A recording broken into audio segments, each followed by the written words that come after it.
This is indeed the Michael K. Show. Thank you all for coming here at Bar A. Michael K., Don LaGreca, Peter Rosenberg. Oh, yeah. Oh, second chorus? The long version.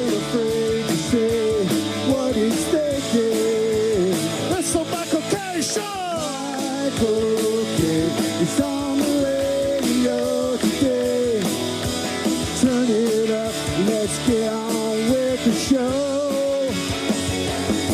On 98.7 ESPN Radio. Yeah. Oh, my Lord. What a way to start. Yeah. All right, before we thank you all for coming, by the way. Our summer beach bash here at Bar A in Lake Como. I have one question, Peter. It's a question I don't know if it could be answered. Yeah. What is Don wearing? Listen. Don, go out there on the stage. Show the people what you have. I mean, for our radio audience, he's wearing... what is he wearing, Peter? That would be a jumpsuit? That would be a jumper, a short sleeve jumper. All bananas, a banana shirt, matching banana shorts, and then what seems to be his new gimmick, the sort of Undertaker hat that he's been wearing for the last couple of weeks since we... Remember, the hat entered the group chat a couple weeks back. Yeah. And now he's into it. I literally, on Wednesday night, Googled crazy outfit on Amazon. No. You hit it. No. This came out, and I'm like, you know what? Can I get it by Friday? I took the chance, but last night it came in.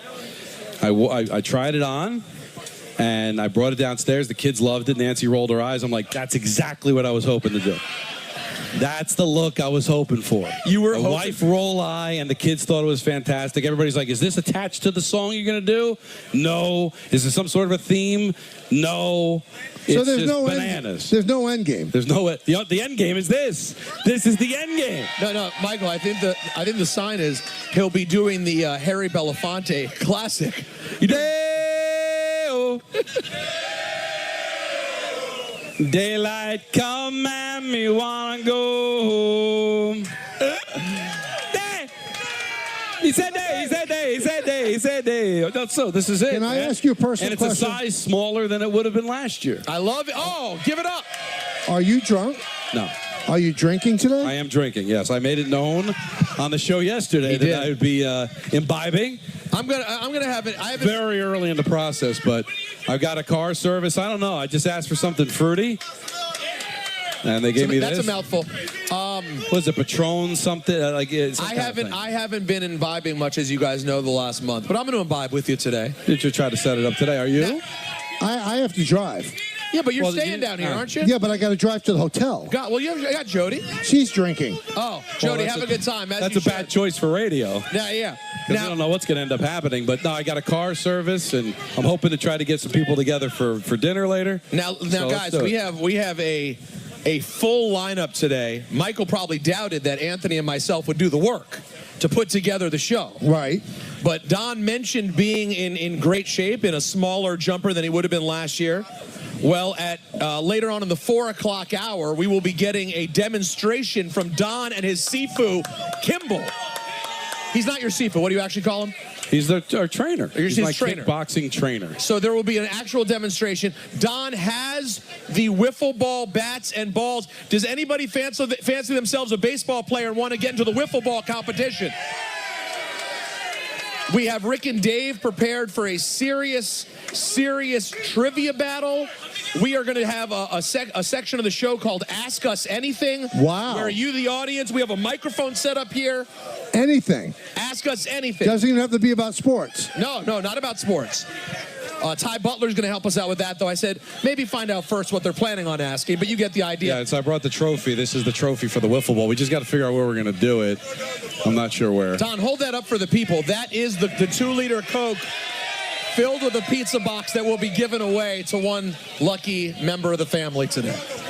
This sounds like a bacchanal. No, it's I don't have an open. If you were to say right now, I have a guest? Do you have an open spot? You know what I'd say? nope. Sorry. No, I have a full show. You know what they We're call that? jam-packed. You know what they call that? They call that Monday. That's exactly So we'll right. talk to you Monday. So Wow. we are jam-packed with a lot of stuff today. Plus Don's song coming up later. There's Worked it out with the rib guy. Wait, you can call him the Ribs? You know No, I just decided to. It's Mark Ribbler. Because there's a few things I need.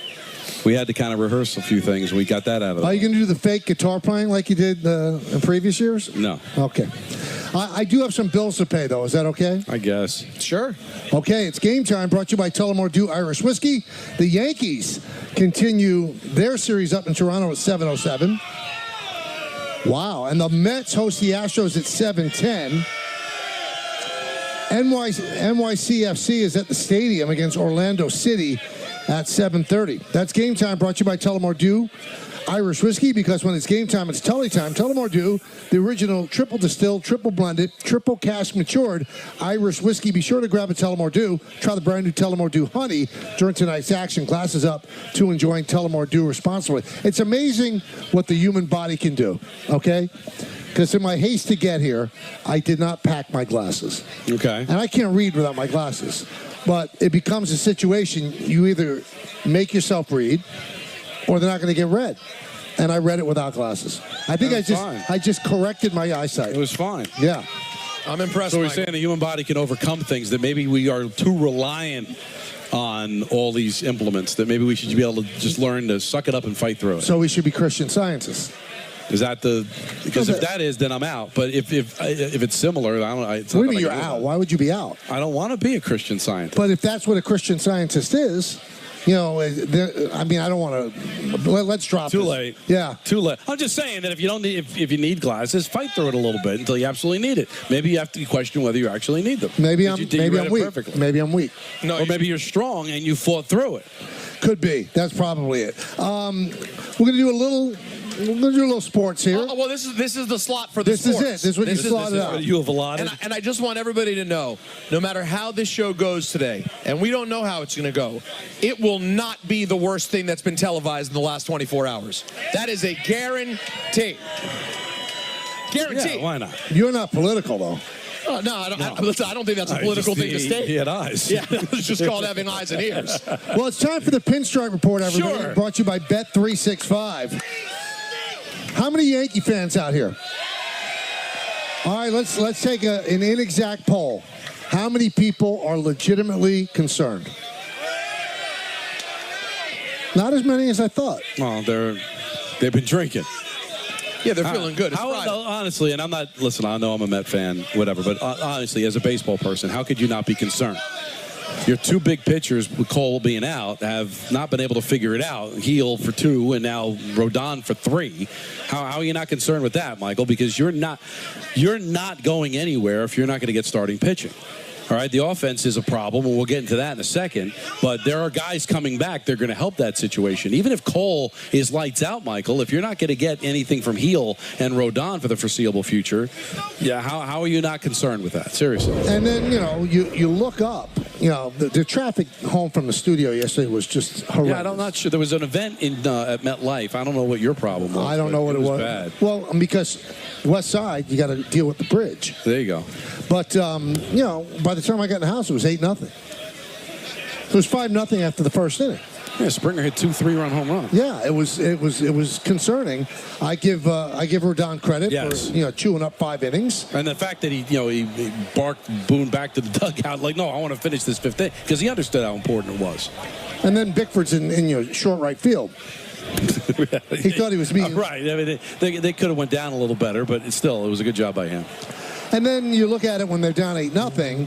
Well, how are they going to make this up? They can't have big deficits right now because the offense from 4 to 9 is really questionable. Top of the lineup is great, but you're going to have to be in close games, Don. If you're going to get blown out, I don't know if they have the firepower to come back in these games right now. No, they don't. So there's a lot of issues. So if you're saying you're not concerned, I would ask you why you're not concerned. Do you think that Heel is going to find it again? When we were surprised how well he pitched when the season started, and there's still an innings limit, which I guess if no, there's not. Well, I still think. Don't you still think there's going to be? No, I think. Well, at this point, it doesn't matter because he's not reaching any limits if he's going to get bounced in the third inning every outing. Well, what they're watching and why all of baseball has changed innings limits is that they're just watching whether or not arm slots are dropping, stuff is lessening. They have all these Rapsodo cameras, and they have not seen that yet. So who knows? But when you also see him not be able to get anybody out, I mean, let's not get overly analytical about it. I mean, you look at it, and there seems to be an issue here. Rodon, that's got to be an issue too. And then you got the offense. So, yeah, you're happy. You got one of the best records in baseball. You're still only percentage points behind Baltimore. I still think it's a playoff team, but they get evaluated differently than other teams because the expectation is to win a championship. And you tell me, Michael, you see them every day. Does that look like a championship team? Never mind their 52 wins, which suggest otherwise. Do you see a championship team now? Well, I said it, a week ago with this lineup, the way Glaber's hitting, the way DJ's hitting, the injury to Stanton, and then Rizzo being out, they can't win a championship the way presently constructed. Now, I will also say that you have to operate in 2024 as if this is the only year that you're for sure going to have Soto. For sure. Now, they want to sign him. They're going to try to sign him, but you never know. Somebody could blow him out of the water. So if you're operating under that assumption after going out and giving all the capital you did to get him, then you've got to go for it this year. So at the trade deadline, they're going to make big moves. They're not going to sit back and go, gee, I hope Glaber starts hitting. Gee, I hope that DJ starts hitting. They've got to go all in, and I think that they will. Knowing Hal Steinbrenner, knowing Brian Cashman, they will go all in. But it does feel like Groundhog's Day that we're going through this again, that injuries are derailing a season. Now, we don't know if it's derailed this season. I guess the best news is it's happened early enough that there are ways to be able to get around it. We're still a month away from the trading deadline. The guys have time to still be able to come back and contribute to this season. But, Michael, the same conversation, bottom of the order. Now not even the bottom of the order. It's really 5 through 9 that are automatic outs at this point, and two major concerns in your rotation. So I guess the good news is there's still time to correct it, but it needs to be corrected and quick. Have you noticed, like one of our top listeners of all time, Steve Brzezinski? Yes. The shirt's open. Which is a bold choice. Yeah, it's a bold choice for him. So that means he's a couple of drinks in. He might not be standing up by the end of the show. Well, I mean, I assumed he was a couple of drinks in by the time it's 3 o'clock. Don't worry, he's holding up that he has a cane with him. So that they opened the doors at 10 o'clock. And Steve, I'm assuming you were there for the door opening, right? Of course you were. His hat's somewhat similar to yours. No, my hat's way cooler. By the way, I see the great Tim McCarthy's here today. I saw that, yeah. You kidding me? Did you speak with him? I spoke with him. I didn't have a chance to speak with the man. It really is a blast from the past, isn't it? So nice. So many legends here. Brzezinski. Yeah. McCarthy. Doherty. Doherty's here. And I don't know if you can see him in the crowd. JJ, there he is. JJ from North Carolina. Whoa! 10-hour drive. It's the slowest driver I ever met. But he's here, and he's safe, and he's having fun. I had a great talk with JJ, and I explained to him, I said, you're a terrific guy. You're just an awful caller. Yeah. And then I tried to break down what exactly he does wrong. I said, you try to be too funny. You don't get your point. So I think we're going to get an improved JJ next time we talk with him. I think he's fine. But the fact that he's here, and it's awesome, man. I got to meet a lot of people here. I've been here since noon. Terrific people. And we're going to have a lot of fun today. A lot of fun. Went on with Bart and Hahn. They had a fabulous show. And Peter did. We all did. And we debated what team is the closest to winning a championship, and all three of us had a different team. Well, who did you say? I said Rangers. Alan said Knicks. Bart said Jets. So you could see the motivation behind that. But I thought we made very cogent arguments. No, I thought I made a great point, though. You're through the Yankees, then, right? Well, here's why. What's the first championship that's going to come up of all those teams? It's the Yankees in October. The Yankees still are trying to win a World Series, so you'd have to say they're the most likely. Now, if the Yankees don't do it, then I think the Knicks have a chance. But you think the Rangers? Yeah, only just because there's a few more scar tissue from going to the conference final 2 of the last 3 years. I think they've got a coach that has won. So I think those are some advantages over all the other teams. But it's interesting, all 4 of those teams have the same concern, and that's injury. Right. You know, the Rangers, Kakko missed 33 games. Hedl missed almost the entire year. Obviously, Aaron Rodgers, there's concerns around him. And the Knicks, OG, is he going to be able to give you, I don't know if they want him to play 82 games, but will he be healthy potentially to play 82 games? So really, but still, the fact that we have, Peter, when was the last time we've had multiple teams that can stake a claim to winning that championship? I think it's pretty cool. I agree 100%, and I agree with the order, too. I mean, the Yankees sort of feel like a cop-out just in the sense that it feels like you can sort of say them every year. That's right. It's the beauty of them. Right, and at this moment, they obviously don't feel that way, but certainly 2 weeks ago, I would have been saying absolutely the Yankees. So I think we all have the exact same, maybe some variation between the Rangers and Knicks. You could go either way, but that's where it's at. I think the tough one for me is the Jets, and the way I explained it is the path. I mean, first you have to look at the path. And to me, the path is way harder for the Jets than any of the other teams. The Jets have to. No. The AFC is just an absolute beast. You're not allowed to be in this conversation if you are yet to be a good team. You can't do it. You can't do it sheerly on projecting a future. Like sheerly, is that a word? Sheerly? Yeah. Is sheerly a word? Yeah, it's not. What is it? Yeah, what else would it be? Sheerly? Yeah. Yeah, sheerly. That's. I know it to be a word, but listen. What do you don't know the word sheerly? Yeah, I just it seems odd to me. I've never heard. Don, does it feel odd to you? No, that's how sheerly, I would say. like only. Absolute. Thank you for the definition, Jacob. Yeah, absolute. Michael, you don't know the word sheerly? Yeah, it sounded weird. Hold on, Don. This is almost at this the. This is imbibe. This is beyond imbibe. No. This is like Hawk Tung level of you not seeing that and him not knowing a word that I knew. Right, in both cases. That is odd. No, but I think it's the idea that you just speculate a team could turn into that. To me, they're not in the conversation. It has to be a team that's been showing it on some level. That's my conversation. Is that you got to have some scar tissue, like to go from 7 wins to be a perennial non-playoff contender, to all of a sudden win a championship just out of nowhere without like having some sort of a journey. And my argument was, you look at the Chiefs last year. The Chiefs had to win 2 road games to get to the Super Bowl. They were able to handle it because they've won before. Like, unless the Jets are going to get a bye and just have 2 home games, which I'm not ready to say that they're going to be that good to do, is that team ready to go from 7 wins, yes, improved, yes, a ton of talent, to all of a sudden with a coach that hasn't won a thing and go right to winning a championship? That doesn't happen. Well, I mean, but they've had a journey. I mean, they've had 2 ayahuasca journeys, one darkness retreat. Great point. And apparently now what they're saying is a trip to Egypt. Egypt.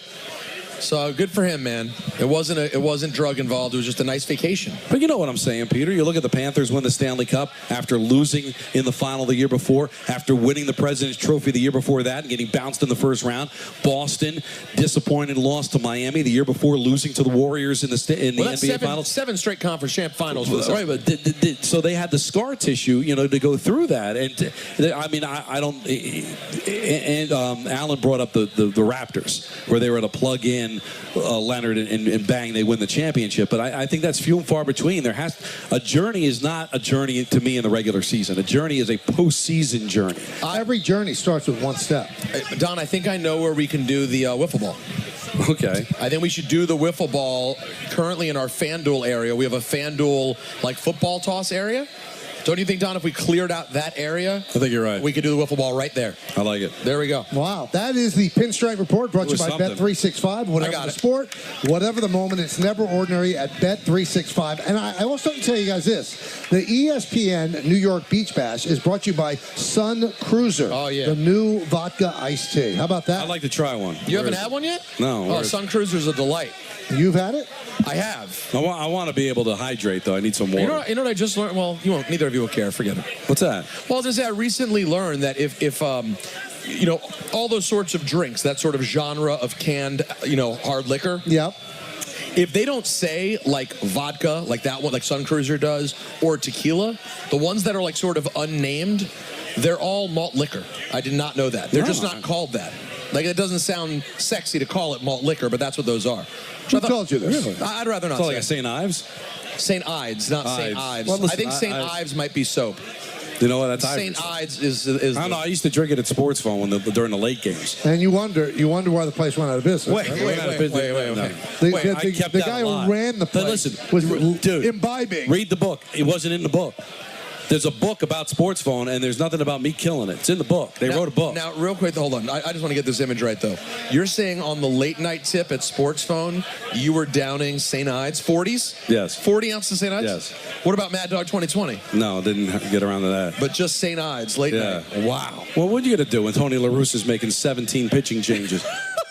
3 o'clock in the morning, right? A's Mariners tied at 2 in the top of the 15th. That's the life you chose. Here comes Eckersley, and Don just cracks open the St. Ides. I don't like him. Don? You know, he's harshing my mellow. Mellow yellow. He's going after my sports phone day. It's in the book, Peter. Not one word of what he's saying. There are a lot of books that are written that don't include everything. But not this one. And I don't know if you know this, Michael. And I'm proud of my sports phone. I don't know if you know this. Yeah. Don actually has 19 different people who have said that is not true. He did not ruin Sports Phone. He has 19 people who have all said that. And they're all here. And they're all here. That he had nothing to do with the end of People Sports walk Phone. up and say, "Sir, you did not ruin Sports You did Phone." not ruin Sports Phone. I know who ruined Sports Phone. It wasn't you. Now, what do you have planned for the next segment, Peter? Something I'm very, very excited about. Coming up next, this is going to be contested. It's going to be passionate. It's going to be emotional. It's going to be argumentative. It's contentious even? Definitively contentious. Surely. It's going to be the ultimate sports trivia battle between Rick and Dave and Michael and Don, and it's happening right here next. That's Really? right. Oh, yeah. I thought we'd ease into Yeah, it. why are you going so early with that? Well, because guess what? We need 2 segments. We have early rounds and we have a hard final round as well. Oh. So we'll do the first 2 rounds next. I'm very curious about where this is going to go because people may or may not know Dave Rothenberg was not happy with last year. So did our girl not come through with the... I have not heard yet whether was Family her name Feud is an again? option. Corinne. Corinne, yeah. Is Corinne here? There she is. Yeah. What happened? She's got it. Step up. She's got it. Right there, under the umbrella. Oh, there she is. Yeah. Well, we'll That talk. makes sense. Corinne, during the break, come around. Let's talk to Corinne and see if we figured out Look the at Ray Family Santiago. He's carrying a bottle of hard liquor. You see that? Feud. Wow, look at Ray. He's got a lot of swag. And he's standing next to Rick DiPietro, who I wouldn't be surprised if he just starts downing it. Now, I still haven't talked to Dave Rothenberg, so I can't even confirm that Rick won't come up here by himself. This is like one of those WWE moments when there's a tag team match, but the partner's unannounced. I don't know if Dave's going to show up. I had lunch with Dave. Okay, what'd he say? He didn't say anything to me. He's not. He's in a way. He's in Really? he's in a bit of a mode. So hopefully we're get him out of it. What was he, a jerk? Why? This is a party. He did not seem to be. He had one of those festive Hawaiian giant shirts. Yeah. But he didn't seem like, to me, to be in a very festive mood. Wow. He's repugly dressed, the audience is saying. Oh, what else is new? All right, so 1-800-919-3776. I don't know why I'm giving you the number. It's just a crutch. It really is. We're not taking calls. Yeah, we're not The fact that Michael K can have a crutch makes No, there's only one call. We will take one call today. Who do you guys want to hear from today? We got to hear from Richard once. That's it. Should we tell them? Richard's going to be here live That's at 5 right. o'clock. No. Yeah. Yay! No. And he's going to do some teeth cleaning. No. Yeah. That's possible. Yeah. So really looking forward to that. All right, so the trivia battle starts Next. in a moment, right? Yes. All right, ready for summer adventure? Well, driving a Mercedes-Benz of doing show.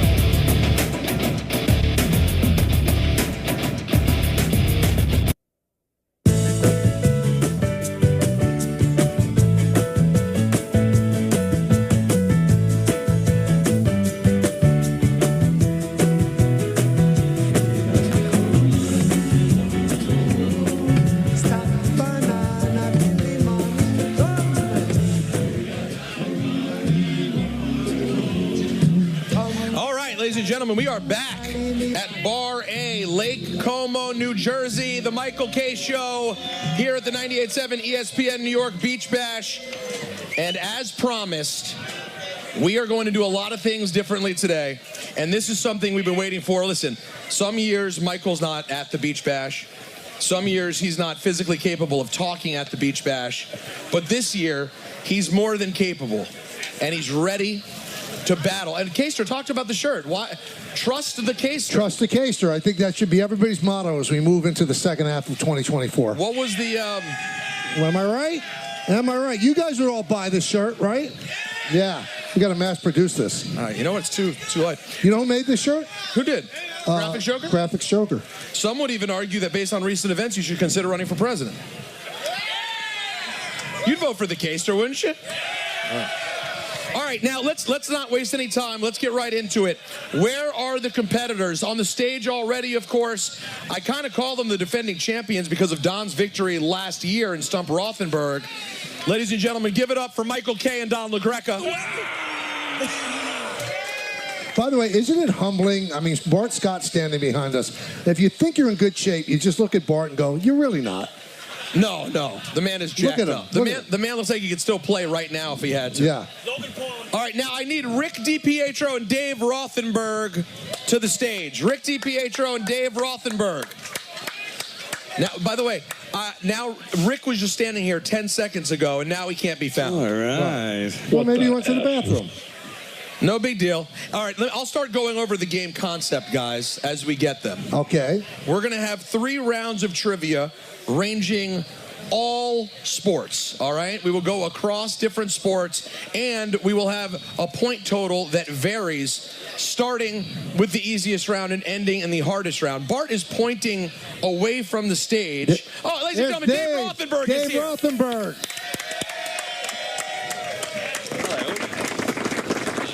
Do you know where your partner is? Rick! We need Rick here. Stop throwing footballs. You were just here, dude. Dave, we have a headset for you, and you might be starting off by yourself. Under the table. Alcohol's a hell of a drug. Here we go. Yeah, I know. Literally, I talked to Rick 10 seconds ago. Hey, Dave. Put that headset on. I don't think your outfits are pug. I think you look festive. And by the way, Dave and Rick do the best morning show in the world. Thank you. Oh, are you kidding me? From 6 to 10. Let's cross-promote here. There you know you what I go. mean? Thank you. Thank you. We came out here That's why to I made support. this trip. Yeah, of course. Came at 3 hours. Took me to get here. A mere 3 hours. Is Not that bad. true? Yeah. I live farther away than you. It took me 2 hours. All right. Well, you left later than me. No, I left at 11. I left at 9:30. 3 hours. Well, why would you leave that early? I was supposed to be here at noon. This is great. Good radio, huh? No, my point was You love these people. I deal with the traffic for the people. You love That's the what people. I love these people. and, yes. and the people love you. And Dave, hopefully you'll have a partner. If not, you'll be going on your own, 1-on-2. It wouldn't be the first time, Peter. Oh, my. High school, a lot of time on my own. That's Yeah. exactly. Where is he?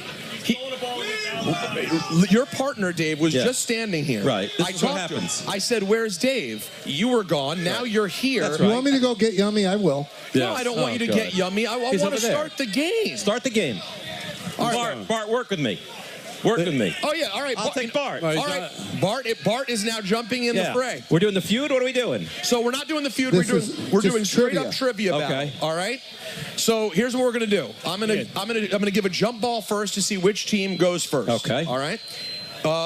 You call out your name. Choose one member who's gonna take the jump. Dave, you want to take the jump for your team? Sure. Don, Michael. Don does. All right. Don's gonna take ready. the jump. And we just answer this when we know it. If we know it. I will ask the question. Say your name to call out if in fact you know the answer. okay. I will call on you and then you'll get it. Your name is Dave. Gotcha. Thank Then you. we'll get started, and we're simply doing trivia in order of difficulty. Maximum 5 straight. Once a team gets 5 straight questions right, we'll have another Who jump prepared ball. these questions? They've been prepared by an incredible staff of people. People including myself, Anthony Pusick. Anthony Pusick. I'm not a good test I think taker. Jacob may have And looked Anthony over Pusick. them. Hey, Jake. Tricky Ricky is over Jake, there. can you get Rick? Rick is I going got Bart. I don't need Rick. Yeah. That's Tricky fine. Ricky is this- going over there. He's going against his old partner, Alan Hahn, and trying to figure out who can throw the ball through the hoop. All right, here we go, guys. By the way, the jump ball questions, Okay. Yeah. unlike the rest of our trivia, which has been taken from real trivia, this is just Peter Rosenberg-esque questions. All right. It could relate to anything. Tag in. Are you guys See ready? Tricky Ricky with his margarita. All right, Here comes Rick. Dave, who do you want? Do you want Rick or do you want I'll Bart? take Rick. Rick is There you my. go, Rick, go He's to- my. All right, my Bart, Bart, you you know were what? spectacular. Thank you. Tricky Rick. Oh, he has to announce to the crowd he's here. Okay, all right. And by the way, Michael, this is why I allotted two sessions for this game. Yeah. Now, Are we here for a long time, It's a Peter? nice merch. Yeah, well, Hey, Tricky Ricky, this is for you. I was tagging it. all right, here we go. All right, let's not worry about Rick for right now. All right, Dave, let him get set up. He'll I'm with you here. All right, Don and Dave, call your name. Don and Dave, you're out on this one, Rick, if you know the answer. This actress was the love interest of Ray Allen's Jesus Shuttlesworth in He Got Game. Oh, it's a good question. Come on, Dave. Don't let this giant banana beat you. Wow. Can I help Love Don? interest. You know, right? I think I do. Dave. Dave. I don't know that I'm right, though. Rosario Dawson. That is correct. Yes! Yes. Thank you. Yes. Thank you. Yes. Thank you. Very good. By the Very way, good job. just so you know, for you, Yeah. just dominated I don't doubt it. the footballs. I don't doubt it. And then I punted one. I don't know where it went. All right, here we go, guys. The category is easy. Aren't you hot? Why are you wearing jeans right now? We are no, it's cool outside. Everything so far will be in the easy range. All Nothing right. too intense here. Question number 1. Guys, in the first round, you only have 5 seconds to come up with a proper answer, okay? Welcome to the morning 5 show. seconds Yeah. to come up with an answer. Well, Stop how do we feeling have me to up. say? What do we have You're to? not even in this. It's just the two of them. That's right. All right. Because you lost the toss. Here we go. Dave? Yeah. Rick? When Bill Parcells coached the Giants, Tom Coughlin was on the staff. Wide receivers coach. That is correct. Yes. Oh, I love you. 1 point. You One see point. that? Yes. One That's for called love right Yeah. there, Donald. 1 for all of these easies. Good job. Must all be right. nice when a show gets along. Oh, back to Rick and Dave. Oh, again. Again, 5 seconds to answer, guys. These are beautiful necklaces. Which player holds the record for most Cy Young awards? 3. Come on, Dave. Come on. 2. Randy Johnson. Incorrect. Can I steal? I will go to Michael and Don to steal. Roger Clemens. That is correct. We're tied at 1 apiece. And board control goes to Michael Oh, and we Don. stole it away, Don. Yeah. Nobody explained that, but that's fun. All right, The guys. hosting is very average. Michael and Don, what team won the very first game in the NBA in 1946? Oh, what a terrible question. Tropics. I'd say the Knicks. That is correct. Oh, that's a guess. That's a guess. Maybe, but it was the right guess. It's disgusting. You know what else is disgusting is that devil's tattoo on your calf. Yeah. Grotesque. It's Oh, calm down, everyone. Calm down. Who scored? it's a cup. You wouldn't know what it looked like. All right, Michael and Don. Oh, my goodness. We only serve bowls at my house, no cups. All right, Michael and Don. Who scored the first goal in Game 7 of the Cold-blooded. Cup Final in 1994? That's a layup. I'm out on this one. The first goal, I would say, was Brian Leach. That is correct. Disgusting. 3-1. Can we get some music from the Riblets? What team? Remember, these are easy. 3-1, Michael and Don. These are easy. What team drafted Kobe Bryant? Oh. Michael. I think that's the New Jersey Nets. No. Incorrect. David Rick for the The steal. Hornets. Charlotte Hornets. 3-2. Control of the board. Back to Rick and Dave. All right, Dave. Yeah. That's all. Easy for you. What stadium held Super Bowl III? Miami, the Orange Bowl. That is correct. Yes. We are tied at 3 apiece. Rolling. All right, guys. According to this is easy. You decide. How many winning seasons did the Jets have in the 1970s? This is easy. The Jets. They are the Jets. It's why. Sorry. It's so easy. 3. We'll say none. That is correct. 4-3 lead. It's a big league answer. All right, guys. I can't wait to peel you after the show. Yeah. All right, guys. That's 3 straight, correct? Yeah. First goalie to score a goal in the NHL. So, Rick, I know Hextall scored. Billy I don't know if Smith. he's- Billy Smith is correct. Nice. Look at that. You like that, Don? Yeah. All right. We're hot. Something else I didn't do. You know, I told Don Waddell when he asked me, what would you like in my, this is pre-draft meeting. Like, get to know, like, this is the combine meeting. What do you hope to achieve as a NHL goalie? He said, score a goal. That's how you knew. That's how you knew. Because there was no chance we were drafting you. All right, here we go, guys. Who has appeared on the most Sports Illustrated covers? Michael Jordan. That is Oh, correct. my God. It makes me so excited when he talks like All right, that is 5 straight, which means we go to another toss-up question. Now, Michael and Rick, I will throw a question. Say your name should you know the answer. Okay. You guys trying to maintain control. Michael trying to wrestle back control to his team. Here we go. No, stop. are we Don't playing look over Family my Feud corner. I don't like how close you are. We were to me. supposed to play family. Look how many people we have here today. It would we have could been have played the easy. feud. By the way, we have preparation for a feud game as well. Oh. All right, here we go, guys. Former Nick and Charlotte Hornet, Larry Johnson's nickname was? Grandmama. Rick, Grandmama. Yeah. Yeah, baby. I'd prefer the reverse order. He really should not get it because Why? No. your name's not Grandma. I want you to. I said Rick, Grandmama. Your name is not You said Turn your Grandma. chair. I didn't Rick. see it. Turn your chair. If I didn't know that, No, you knew that, but I want you to turn your chair over there. Thank the you fact very that you don't much. trust me is disgusting. All right, back Disgusted. The board goes back. Poor Natalie. The board goes back to my friends Saint. Rick and Dave. All right, which franchise has the most NBA Finals appearances without a title? Ooh, that's a good question. Could be the Suns. How much time we have here? 3. We'll say Suns. 2. That is correct. Oh my God, I missed you and I love you. Yeah. That's a 3-hour drive. Too. Yeah, adoration. 3 hours straight. All right, here we go. What's the name of the country club in Caddyshack? Bushwoods. Gambling's illegal at Bushwood, sir, and I never slice. That away. Good job. Yet again. Someone repair these grips. This guy is rolling right now. How old was Tiger Woods when he won the Masters? So it's 97. Yep. 3. 21. That is correct. Oh my. Oh. Now I want to Clean up. Michael John. and Don, I want to remind you, the point totals will go up in future rounds. So this is not over. I mean, how much longer does this need to go on? All right. This all started with the Nets. Yeah, it was awful. Who was picked after Rick DiPietro in the 2000 draft? You got to know this. Danny Heatley. That is correct. Yeah, baby. That's unfair. Well, it just Not happened. unfair. Maybe if they were better at hockey, they could ask a question like that. All right, here we go, guys. Who gave up the first run in Mets history? Al Jackson. Incorrect. With a chance to Dave. steal, we go over to Michael and Don. No chance they know this. You know? They know it. They know mean, it would just be- I think I know it now. I think I know. All right, well, if you think you know? know. No, I do not know definitively, no. 3. I'll try J-Hook. Incorrect. The answer, Craig. the Roger answer we Craig, were yeah. looking for was former 49ers running back Roger Yes. Craig. That's what would have been my guess. All right, guys. So that- why didn't you guess? Because it was you said you think you know. Oh, no. either way, control of the board now goes back to Us. Rick and Dave. Oh, but that'll nice. be on the other side of the break when we get into the medium and difficult questions. what a The game. point total goes up. Anthony, what's the score thus far? 10-3, DNR. 10-3 early. Wow. Rick and Dave are laying it to Michael and Don early on in trivia. All right, before we break, this weekend's weather is presented by Sun Cruiser Vodka Tea. Tomorrow, mostly cloudy with a high of 81. And Sunday, we have scattered thunderstorms and a high of 85. That's the weekend's weather report presented by Sun Cruiser Vodka Tea. Stop by Sawmill on the boardwalk in Seaside Park, New Jersey. Come enjoy an ice-cold Sun Cruiser Vodka Iced Tea. When we come back, guys, second round, each point total for the question goes up to 3. So this lead can change very, very quickly. 10-3 the lead for Rick and Dave. More next right here on The K Show, live from Bar A in Lake Como, New Jersey. Get more.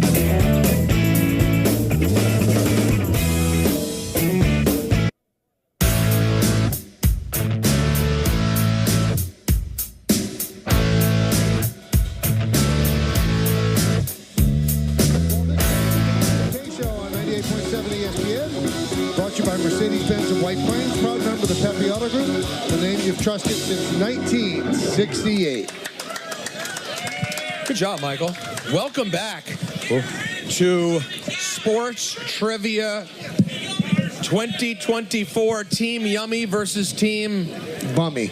Wow. You know what? That's not right. Or Dummy. Those are your guys. Well, It's early. Right now, it's dummy. It is 10-3 in favor of Rick and Dave, who also hold the board. We've gone through all the easy questions. I Michael. have one thing important to say. Yeah, please. Listen up, baseball fans. ESPN New York is giving you the chance to score an amazing road trip and travel with the home team when New York visits Miami. You and a guest can enjoy the weekend with round-trip airfare and hotel accommodations. For official rules and to enter, visit the ESPN New York app. Click on Travel with the Home Team. All brought to you by Corona, the official cerveza of Major League Baseball. And what is that, Dave? CA Energy? C4. C4 Energy. delicious. Crack open a get you fired can up. of C4 Performance Energy for a sip of the official energy drink of summer. You must be at least 21 years of age to enter.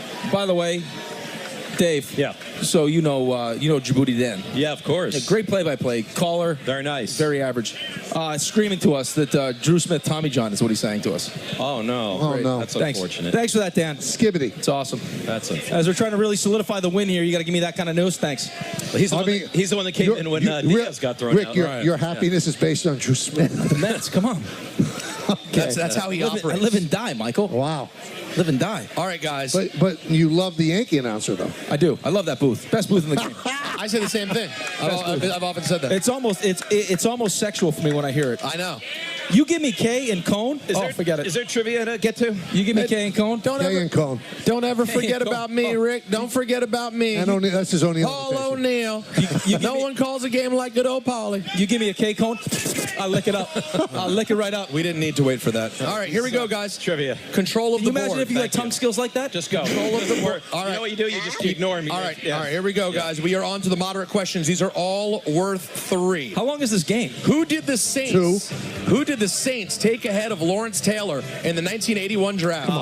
South Carolina's George Rogers. That is correct. Can you turn the music down? It's blaring in my ear. The music has to go down. All right, thank you very much. Thank It's you. not the only thing. All right. Back to Dave and Rick. Show. Aaron Judge is the 7th player in Major League Baseball history with 30 home runs and 75 RBI before July. Who was the last player to do it? Oh, I just saw this. All right, then answer it. Because Michael will know 3, this. 2. Barry Bonds. Incorrect. The board control goes over to Michael and Don. Last player. You know? I'm not with sure. 30 and 75. I know we before had the July. graphic on the game. I know, I saw it on the game. Yeah. 3, 2, There's a judge? 1. Yeah, it's Judge. No, it's not. It's Chris Davis back in 20. Well, no. Didn't Judge have that at the All-Star break in 22? I said, I'm reading the questions Before as I have July. them. Before July, it was Chris Davis. I'm glad I didn't know that. Oh, boy. Which Chris Davis? All right, we go back to Chris Rick. Davis of the Orioles. Yeah, that's right. We go back to Rick and Dave. Who holds the record in basketball for the most fouls? Committed? That's right. Will Chamberlain. Incorrect. We go back to Michael and Don. Somebody who played a long time. Shaq. Yeah, Shaq. That is incorrect. Kareem Abdul-Jabbar. Come on, Dave. Come on, Dave. They were Got close. We'll stay in the similar vein. Well, back to Dave and Rick. That vein. Who has the most career turnovers in NBA Finals history? The most turnovers in NBA Finals history. So Dave has got to be somebody playing a lot of finals. That's we go to Rick and Dave. Here we go. 4, 3. Bill Russell. That is incorrect. Back to Michael and Don. Who? LeBron James? That is correct. LeBron. 3 points. And back over. Let's hold on to this time. Who was the first player, Michael and Don, to hit a home run in an All-Star game? First player to hit a home run in an All-Star. I know that. Babe Ruth. That is correct, Michael K. It's a layup. Which team has the most Hall of Fame inductees in football history? The most Hall of Fame I would say the inductees. Pittsburgh Steelers. That is incorrect. Oh! Packers. That is incorrect. We go back to Michael and Don, but the answer was the Chicago Bears. You know what? I think that's wrong. I'm going to stand by the Steelers. Wow. And Peter and Dave's got my back on that. All right, Michael and Don. Who was the youngest quarterback to win a Super Bowl? Something that Dave would gobble up, too. Yeah, I'll gobble it. Yeah, well, Not the only thing. How about... I would say, yeah, I was going to say Ben Roethlisberger. That is correct. They gave him the answer. Well, but They gave me he the won answer. it in his... Come on, Peter. What do you want? Hey, guys, if you could do us a favor and stop screaming out the Yeah. answers, it kind of kills the game. I'm sorry, with all due respect. Just please, honestly, play it in your head. We'll escort you out. Yeah, no, you will be shown out after that. Do what you want, kids. Enjoy yourself. No, don't do that. It messes up the game. All right, here we go. We stay with Michael and Don. Who is the only player in history to hit a walk-off inside the park grand slam?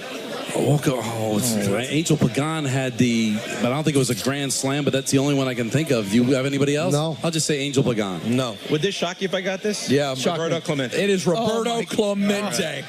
Just when I think I couldn't be more in love with Yeah. you. All right, we stay with Rick and Dave. I wouldn't. Who holds the Nets single-season record for blocks? The Nets? The Nets single-season record for blocks. I can't believe this is moderate, by the way. I would call this hard, but go ahead. It's hard. Brooke I think so. Lopez. That is incorrect. We go to Michael and Don. The Nets single-season record for blocks. How about I was going to say, Orlando Woolridge? Well, who were you going to I was say? going to say Sean Bradley. No. No. I don't think so. Let's go Daryl Dawkins. George Johnson. Yeah, come on. I'm glad I didn't. Moderate. He said, Stop it. He said I'm glad I don't. Moderate. You know what? I don't want to get that He answer said right. Johnson. I'm going to join the morning show. Hey, All right, guys. Open door. Back to Rick and Dave and still moderate. Who was the first player to score 50 goals in 50 games? Bossy. Incorrect. Oh, no. We screwed that up. That'd be Maurice Richard. All right. Yeah. Yes. Yes. I want to hear it. I want to hear something. For God's sakes. Yeah, we screwed that up, Dave. You did. No, we both said the same All thing. right. And Don lucks out. We get back-to-back hockey questions. It was the Rocket. Most goals. Let's do that hockey. Most goals scored by a defenseman in NHL history. Most goals scored by a defenseman in NHL history, I would say that would probably be Paul Coffey. The number of goals or the defenseman? Most goals scored by a defenseman. That is incorrect. We go to Dave and Rick. This is you. Most goals by a defenseman? Most goals. Ray Bork. Oh, that's a good one, too. 3, 2. 2, Bobby Orr. 1. Incorrect. We were looking for Ray Bork. Stink. Idiot. I got bad childhood memories with Ray Bork. I told you about that. Come on. He called me the P word. Really? Yeah. Maybe you were. I stubbed my toe, and it was bleeding everywhere. He goes, you can act like a P word when I slap a puck off your face? Oh, wow. I think that's a good story. He said to me. All right, here we go, guys. Very intimidated, Donald. We are running low on the medium questions. These are not medium questions. This is not medium questions. Well, that last It's one like you was, wear a medium but t-shirt. the blocking the. I give credit where credit is due. Oh, my. I would never wear a medium t-shirt. It makes sense what you said. All right, here we go, guys. In Mr. Baseball. Who's up? Wait, It's us. one second. Michael and Don are up. Wait 1 second. 1 It's a second. sponsor. ESPN New York show trivia on 98.7 ESPN is driven by Ramsey Mazda. I love what you've done. We Yeah. got a sponsor? We have a sponsor. This is us, right? All right, here we go. This is Where's you. the pigs? Are they flying? In Mr. Baseball, Tom Selleck's character goes to Japan because a rookie, played by a real-life major leaguer, takes his first base spot. Who is that player? That was not a good movie. I'm proud not to know. How dare you? Hey, can he just listen to the question and try to take a shot? A rookie took his spot. And he was a real. Got to major be league. somebody in Hollywood. Got to be somebody with the Dodgers. Oh. I'd say 2. Eric Karros. No. That's a good guess. I'll go to He's, Dave. Eric Karros is handsome. Yeah, he Dave is. and Rick in Mr. Baseball's. Did he play for the Tigers in that movie? Yeah. Yeah. So we'll say, you know it? No. I don't know it. Cecil Fielder. You are so close. It was Frank Thomas. Oh, it's a big hurt. Oh. Nugenics. All right, last one. Moderate question. Back to Michael and He doesn't Don. make me want to take Nugenics. Does he? When you see Frank No, hurt, do you no, want to no, take no. Nugenics? No. But how about Flutie? Does he want you? No. Okay. No. All right, guys. Andy Van Slyke, no. What sporting event is held on Memorial Day every year? Oh, come on. Who is it? Memorial Day? Memorial Day. That is right. It is to Michael and Don. I hope we get this wrong. No. Sorry. Memorial Day. Well, there's a baseball game every Memorial Day. That is a very Michael answer. But Well, I'm sorry. It's true. that's not what we were looking for. I don't care what you were looking Is for. it open for Yeah, we're going now to Dave and Rick. Indy 500? It is the Indy 500, and that closes. Wait a minute. What kind We of? closed it. Yeah, closed Wait it. a minute. I Closed said, it. Doors closed. I said, what sporting event is held every Memorial Day? Yeah, baseball. Don, you can't argue baseball. No, but I always thought that was the Sunday. Because isn't it Monaco, Charlotte, and I thought that's all the Sunday before Above Memorial my pay Day. grade. All right, guys, we are into the hard category. Oh, great. Everything worth 5 points. What is the score, Anthony, heading into the final round? That's 15 for TMKS, 19 for DNR. Oh, we are close. Wow, you guys really Well, closed should I close out the... Sure, close all it right. out. Yeah, it's over. That's ESPN New York show trivia driven by Ramsey Mazda. It's the experience of driving a new Mazda and buying a new Mazda from Ramsey Mazda. Choose wisely. Choose Ramsey Mazda. This is worth coming back for. No, where do you got locked up for the 4? Well, we have your wiffle ball coming up, but I think Oh, we you're should. playing wiffle ball. Yeah, let's lock this up on the other side and then get into the wiffle ball. We'll do the final round next, right here on the K Show from Bar A in Lake Como.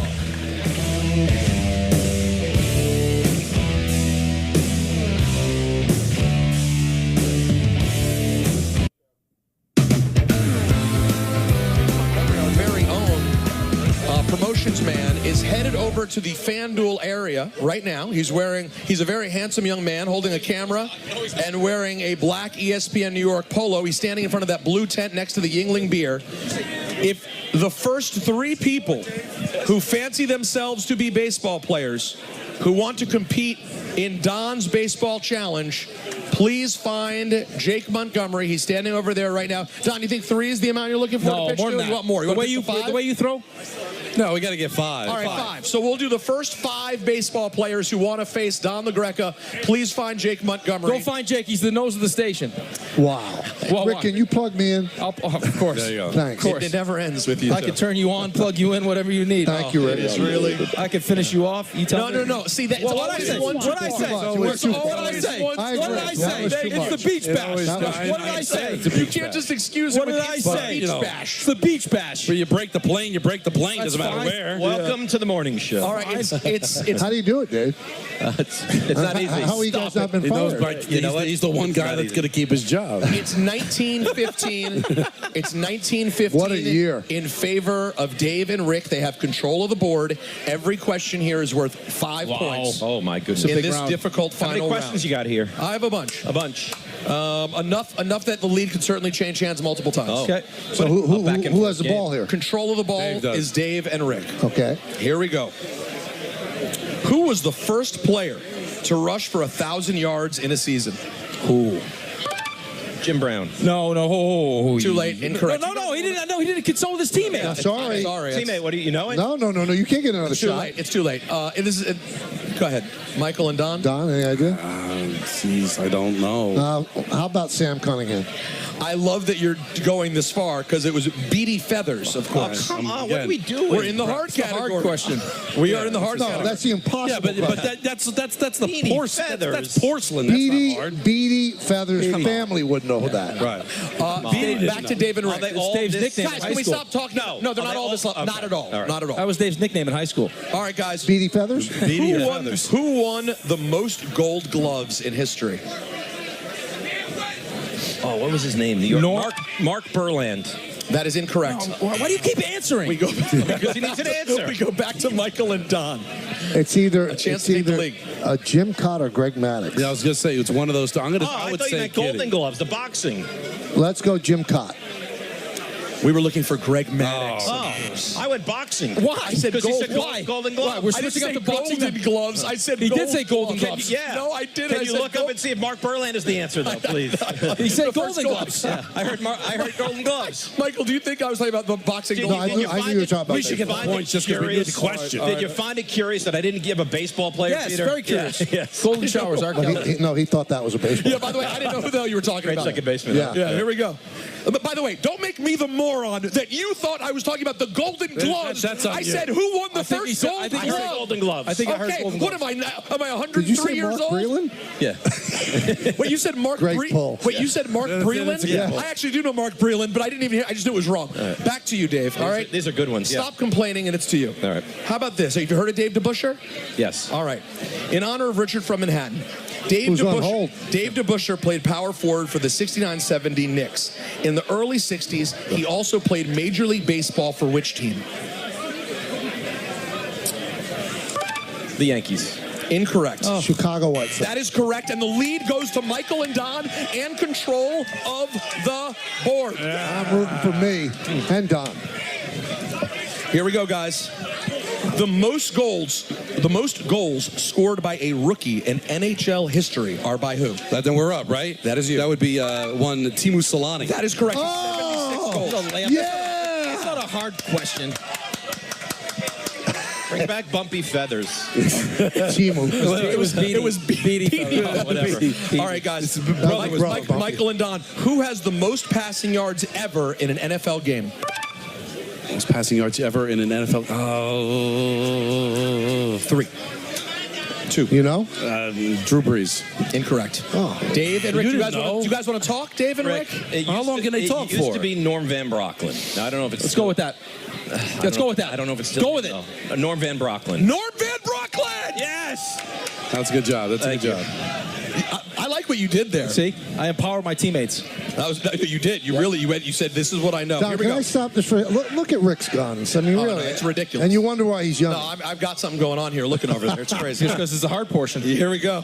Speaking of hard, the player with the most walk-off home runs in history is. Oh, we should know this Oh one. my goodness! How are you supposed to know that? Seriously.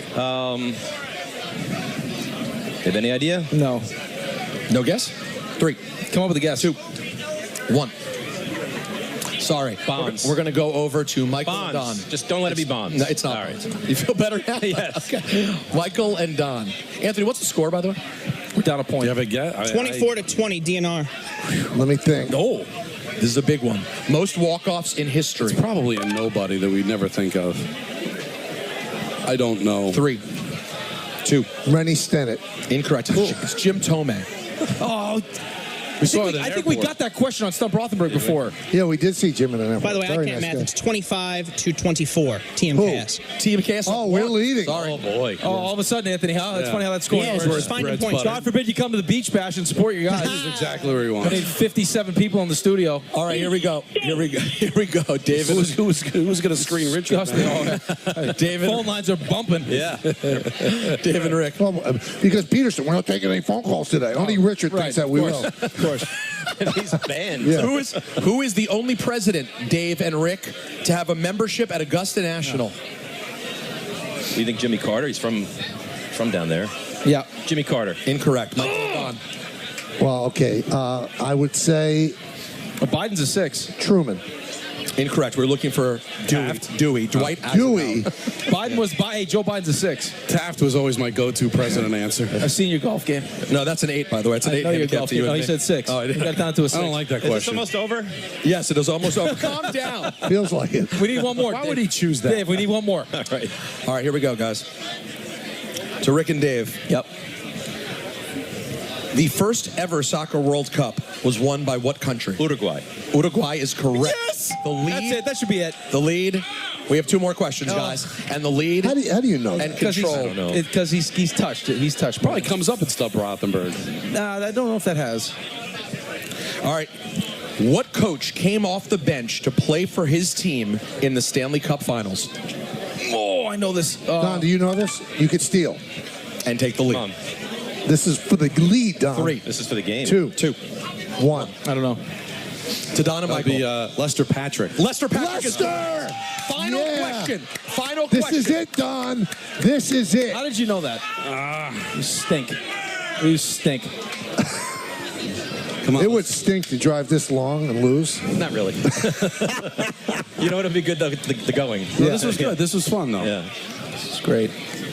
Who was the first ever NBA player to score 2,000 points in a single season?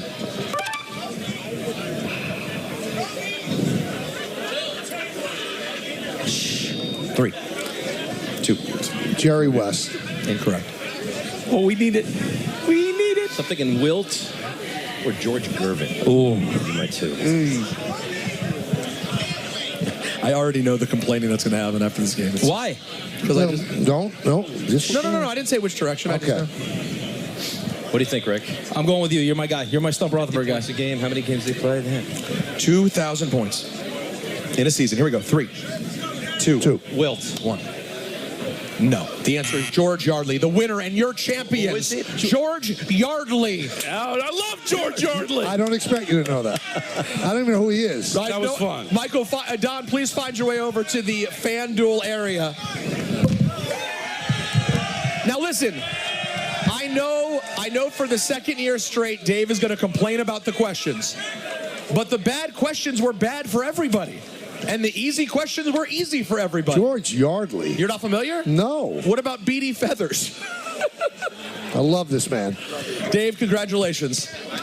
I know you still did a great job. It was admirable. Dave, congratulations on being so handsome. Oh,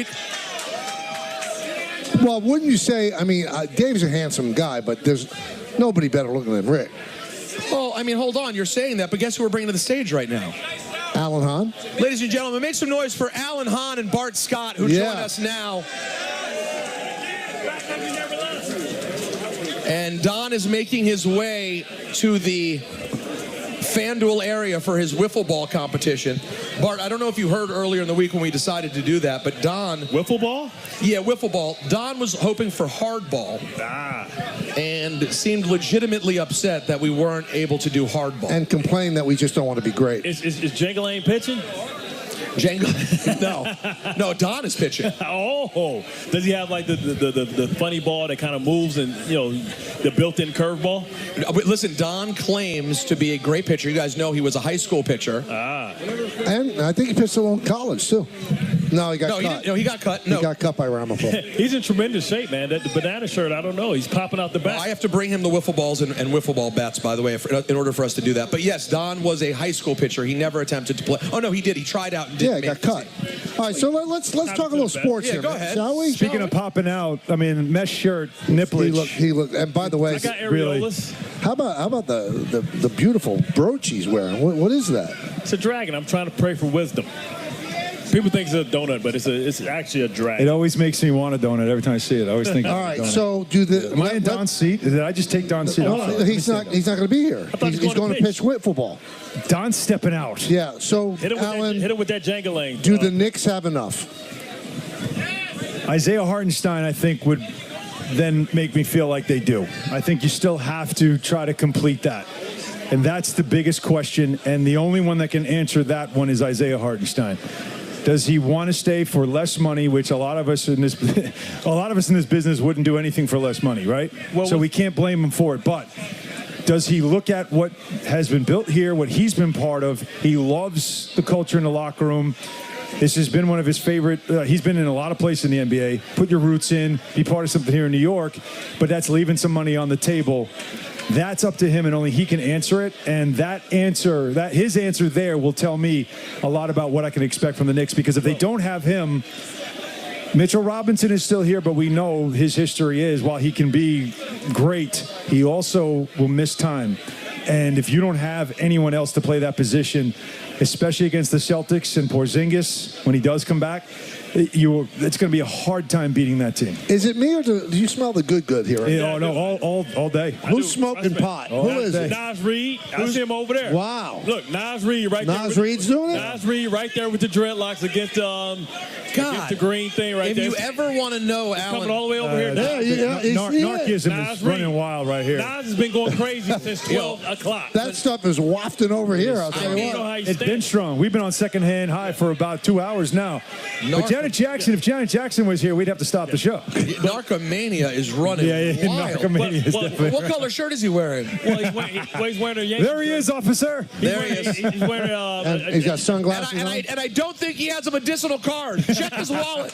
But this is the thing though. Nas Reed is his alias that I gave him. If he comes home, so right? So he's safe. Yeah, he looks just like Nas Reed. So if the police knows what Nas Reed looks like, then Well, he's let me not- just he's not ask allowed. Bart this, because you're saying athlete, Yes. comfortable where you are, Right. but you know you're going to get a lot more money somewhere else. What are you doing? Well, and I was going to speak to that because I did do that exact same thing, right?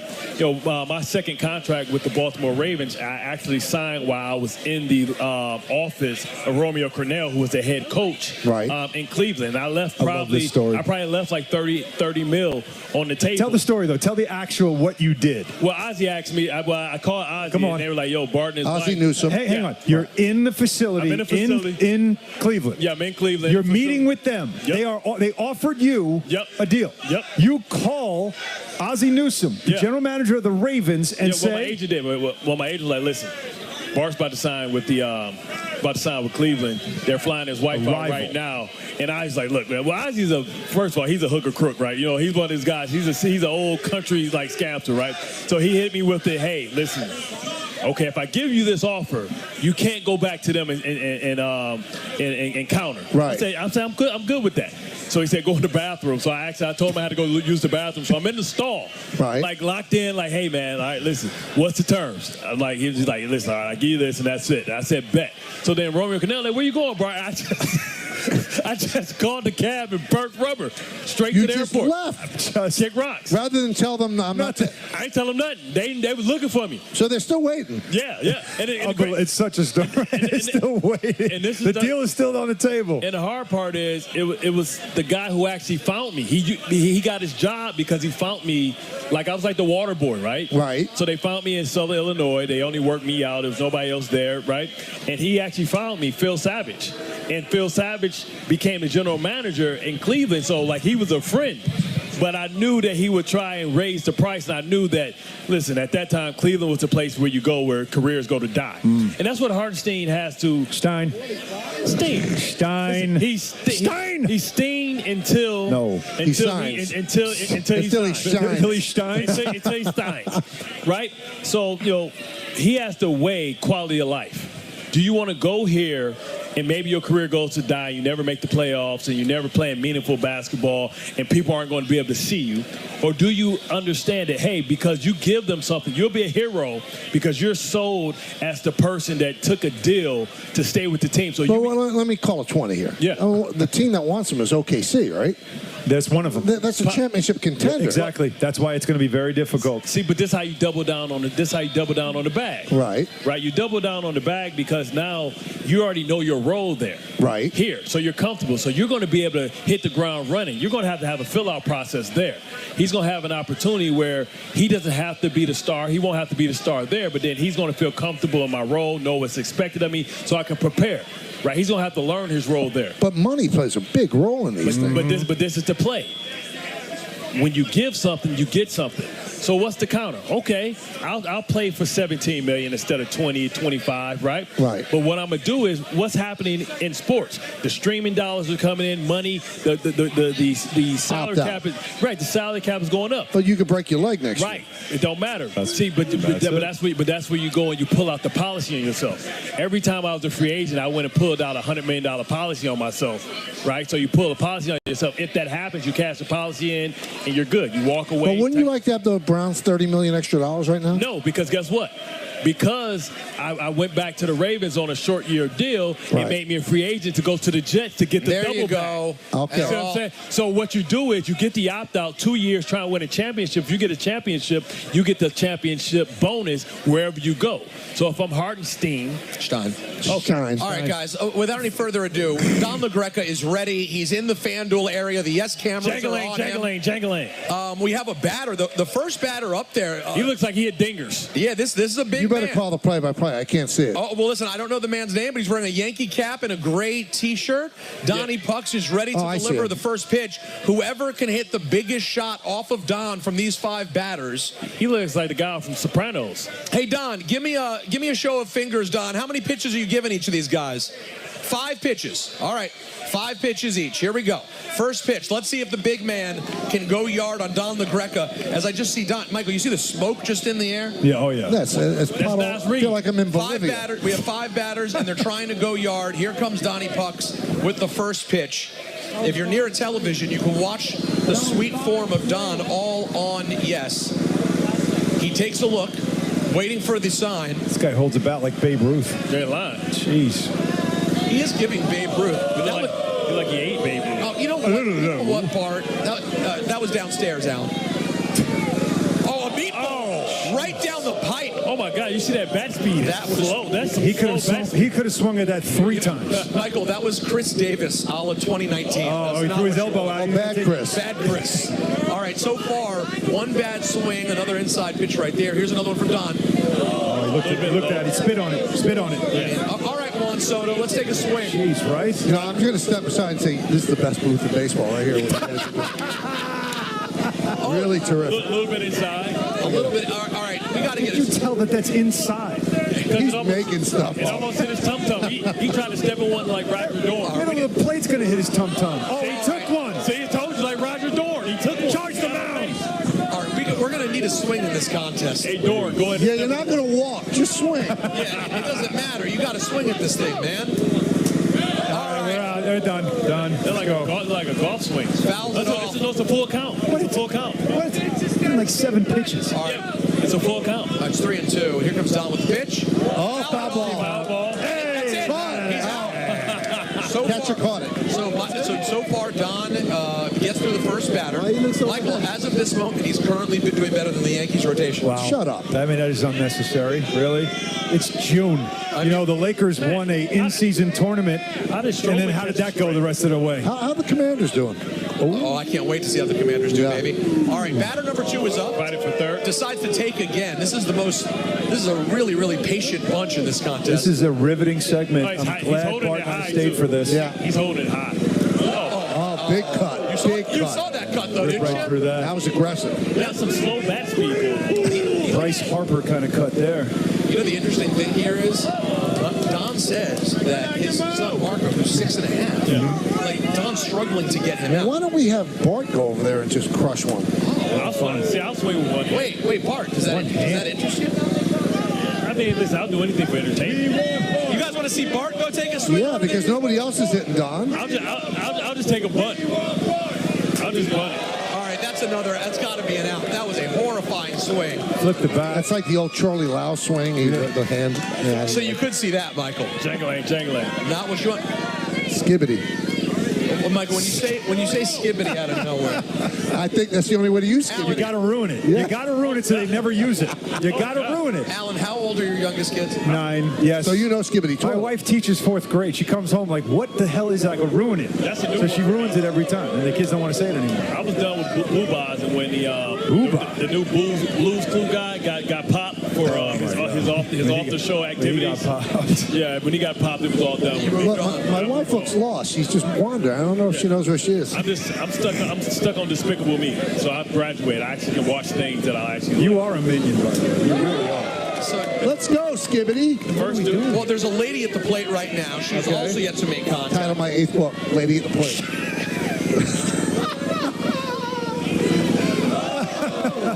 So who writes the prologue? That's what I want to know. I wonder how much have the Yingling contributed to this offer out there. I know. What is the level of alcohol consumption? I mean, Every pitch is down in the dirt, too. I think Donnie's on. Don's been awful. Let's Need be to go, honest. yes, we need to go to the bullpen here. I'm telling you, Nas has got this whole crowd right. Everybody I don't know who's is, his supplier, but he needs to double up. He needs to re-up. All right, and yet again another out. So Don has now struck out the side. He's on to his 4th batter. Which makes for great radio. Yeah, Bart, do you want to go save this segment and take a swing? I mean, I've never played baseball really professionally or amateur-wise. Wait, Michael, did you know that Bart's never played professional I baseball? actually thought he did for the Orioles. He played a lot of- Well, most guys did. Well, actually, all right. I got an offer from the Orioles one time. Is that true? Really? Yeah. To do what? Because they saw how hard I threw the flag in the stands. I got ejected on Monday Night Football. Yeah. Then they said, hey, you know what? You want to come out and try out? Pitcher, yeah. Really? That's when the Orioles were clearly He would have taking. made big money, Yeah, too. well, at that time, the Orioles was looking for anybody able-bodied. I mean, open tryouts. That's how horrible they were. That was a tough time. So we have a gray-haired man. Yeah, we got. Okay, you know what? We got a Zaddy out there. Yeah, you know what? But he looks. By the way, nice form from Nice him. form. And he's keeping Waggling the bat. This He's is got the the best. wiggle. This is the. Hold my bricks. We got contact. And it was hard contact. Yeah, hard contact. there Ripped any it, other foul kind? ball left. He grew up playing stickball. See, like a lot of kids don't The play problem baseball. is that what did it hit that it almost went right back in his face? It hit the FanDuel. So that's a foul ball. This would be our last batter, guys. Well, he wins this guy. So far, he would have won. he's right? doing- yeah. Contact. We got a lefty. We got a lefty right there. What are we doing? I don't know what. Oh, they're asking to move people over because it's a lefty. Yeah, we got a lefty. Oh, here we Is go. that Dave? No, Dave's swing would be more awkward already, I'm telling you. I like this guy's form. I think there's a chance this guy can He got to swing. hold the bat still. He looks nervous. Downstairs. What is it with Don and the little pitches, Alan? What do you see? He's a hack. Sinker. You know, he's likes to throw it low. You know, he had to come here. He couldn't take his creatine. Yeah, that's a very full swing there. Big windmill swing. Willie Stargell. That swing took about 20 minutes. Like Miggy Let's Cabrera. see. I spit on that one. Didn't like it. So far, the lead is. Good eye. So far, the lead is with a gentleman who looks like Vice President Pence. Former vice president. Don't you keep the name forever? I don't think you should. Yeah, I think agree. when you're It's done, Vice you're done. President Harris now. Oh, but you say president when it's a former president. No, you shouldn't. You shouldn't. Oh, wow, No, I didn't know you not felt that way. necessary. Oh, No, big no, rip. come Lots on. of nothing. Just- Foul ball. I think that took out an eye.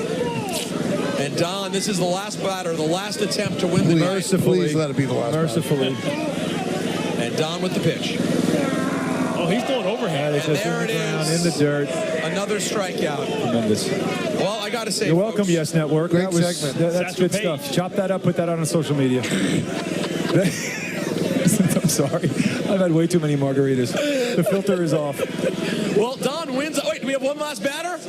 Oh, there's one last batter. Oh, great. Dude, if you don't save the day. He has a buzz cut. He look like a weekend warrior. He's looking like he looks all in. He's swinging the bat around heavy. Weekend warrior. He took a look at the first Put the one. elbow out. Yeah. Wait, Hey, Ben, here we go. But Alan, you're sensing confidence, aren't you? No. It's definitely irrational confidence. Oh, big swing, but he missed Right up in the My right confidence just waned. Yeah, absolutely. Why would he swing at high cheese? Right in his chin. He That was couldn't high lay cheese. off. That was high cheese. He wants it so bad. Yeah. Come on, dude. You could be a hero. You could save a segment of radio. Don's arm is shot People already. listening will never get this time back, but you could hit a home run, sir. Listen, I tell you what, when I die, Don is like Blake Snell. It's like over already. I'm gonna ask Jesus for this time back when I get up There's to no the doubt And about they're it. going to say no, Bart. You wasted. When I get to the upper room, I'm like, hey man, listen, that Hey, pitch listen, fast. let- Well, you notice they saved us for this, right? You know that, right? Rick and Dave, no, we got to make sure we talk to them. By the way, Martin guys- Allen, no. We'll find something else to do. By the way, guys, coming up next to the left of the stage, we have a microphone if you want to get online for Ask Us Anything with Ty Butler. And it could be personal stuff. too. Personal stuff, anything. You don't have to keep it to sports. And it doesn't have to be clean. Line up to the it does have to be clean. Line up to the left side of our stage here. Last pitch for Don LaGreca. Another horrible swing and a horrible segment. We tried our best. What a Donnie's moment. pitching works. Michael, do you have a sponsor for that? Well, I have to tell you about weekend weather. Oh, please. Yeah, the weekend weather is brought to you by Grand Marnier. Visit grandmarnier.com to learn how to take your summer cocktails from ordinary to unforgettable and live grand. Tomorrow, mostly cloudy with a high of 81. And Sunday, we have scattered thunderstorms and a high of 86. Way to go, White Roker. White Roker. Two quick updates from the last segment from our crack producer Greek. He let us know that Don's pitch count broke 50 during that segment. And also at one point, it might have went under the radar, Bart referred to someone as, quote, the guy from Sopranos. He meant Tony Soprano, of course. Yeah.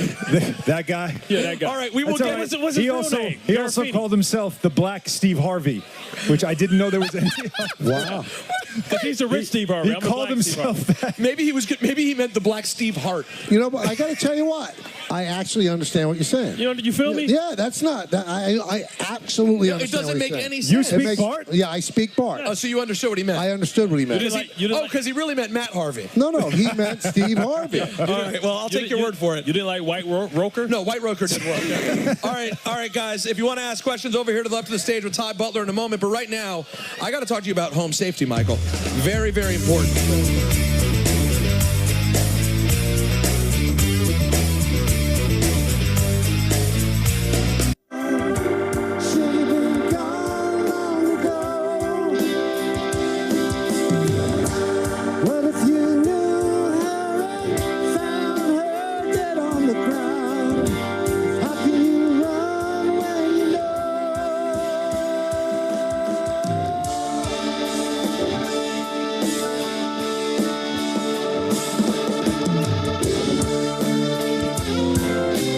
I'm just fresh off of striking out just about everybody in the wiffle ball. So I want to have a quick presentation here. Chris King is the guy that got around on me in wiffle ball. If there wasn't the FanDuel targets, if it wasn't for the fence, he would have hit it out. He's Chris King, not the announcer for the Islanders, the other Chris King. And he wins the Pizza Box Trophy. You guys remember when it took me the entire show to tear up the pizza box like my dad did back in the 70s? It's signed by everybody on the Michael K. Show. Chris, congratulations. Bergen Catholic guy. Wow. Congratulations. Like, All right. congratulations. It's Got a like the lot- Stanley Cup. Got a lot of people that participated in that. That was fun. I don't know if it translated to radio, but it was fun to do. Yeah, it did. Well, listen, we try everything, right? But you know what? We made it work because we had, Bart and Hahn on. Well, Yes was there. Yeah. I mean, I got the arm going a little bit. How's it feel? I now? look good. Yeah, well, tomorrow morning. Yeah. Booney said we'll see how he feels when he wakes up. Booney said that? Yeah, Booney said we'll see how he feels when he wakes up. And I can tell you when I meet the media, it's not going to feel good when I wake up. But that was fun. The ESPN New York Beach Bash is brought to you by Sun Cruiser, the new vodka iced tea. Having a good time here on the on the Beach Bash. Peter, I know you've got this whole thing planned out. What do you have next? We have Ask Us Anything. Everyone say hello to our friend Ty Butler. Hi, Ty. Ty, say hello into the microphone. Say hello to us. Yo, what's up, y'all? How we doing today? Ty's the next big star. Oh, he is. There it is. Take it in. Drink it in. Yeah, drink it. it And by in, the way, brother. have you noticed the shape the man's gotten He's into? yeah, it's good shape. I'm just gonna. Here's my prediction. Here's 10 years from today. Yeah, On this date, right. in this venue, He's going to be the guy. there's going to be a beach bash around Ty Butler, Let's go. and I'm telling you, he's going to be very standoffish. Oh, wow. You're not going to get any autographs. He's going to be from the. You know what he's going to do? He's going to sign balls and then throw them into the crowd. No, so you don't get he's close. going to be like the new Stephen A. They're going to show like videos of him arriving to the arena, all of that stuff. Oh yeah, You're not yeah. allowed to talk about Stephen A. unless you call him. Oh my God. First. You call him. Peter!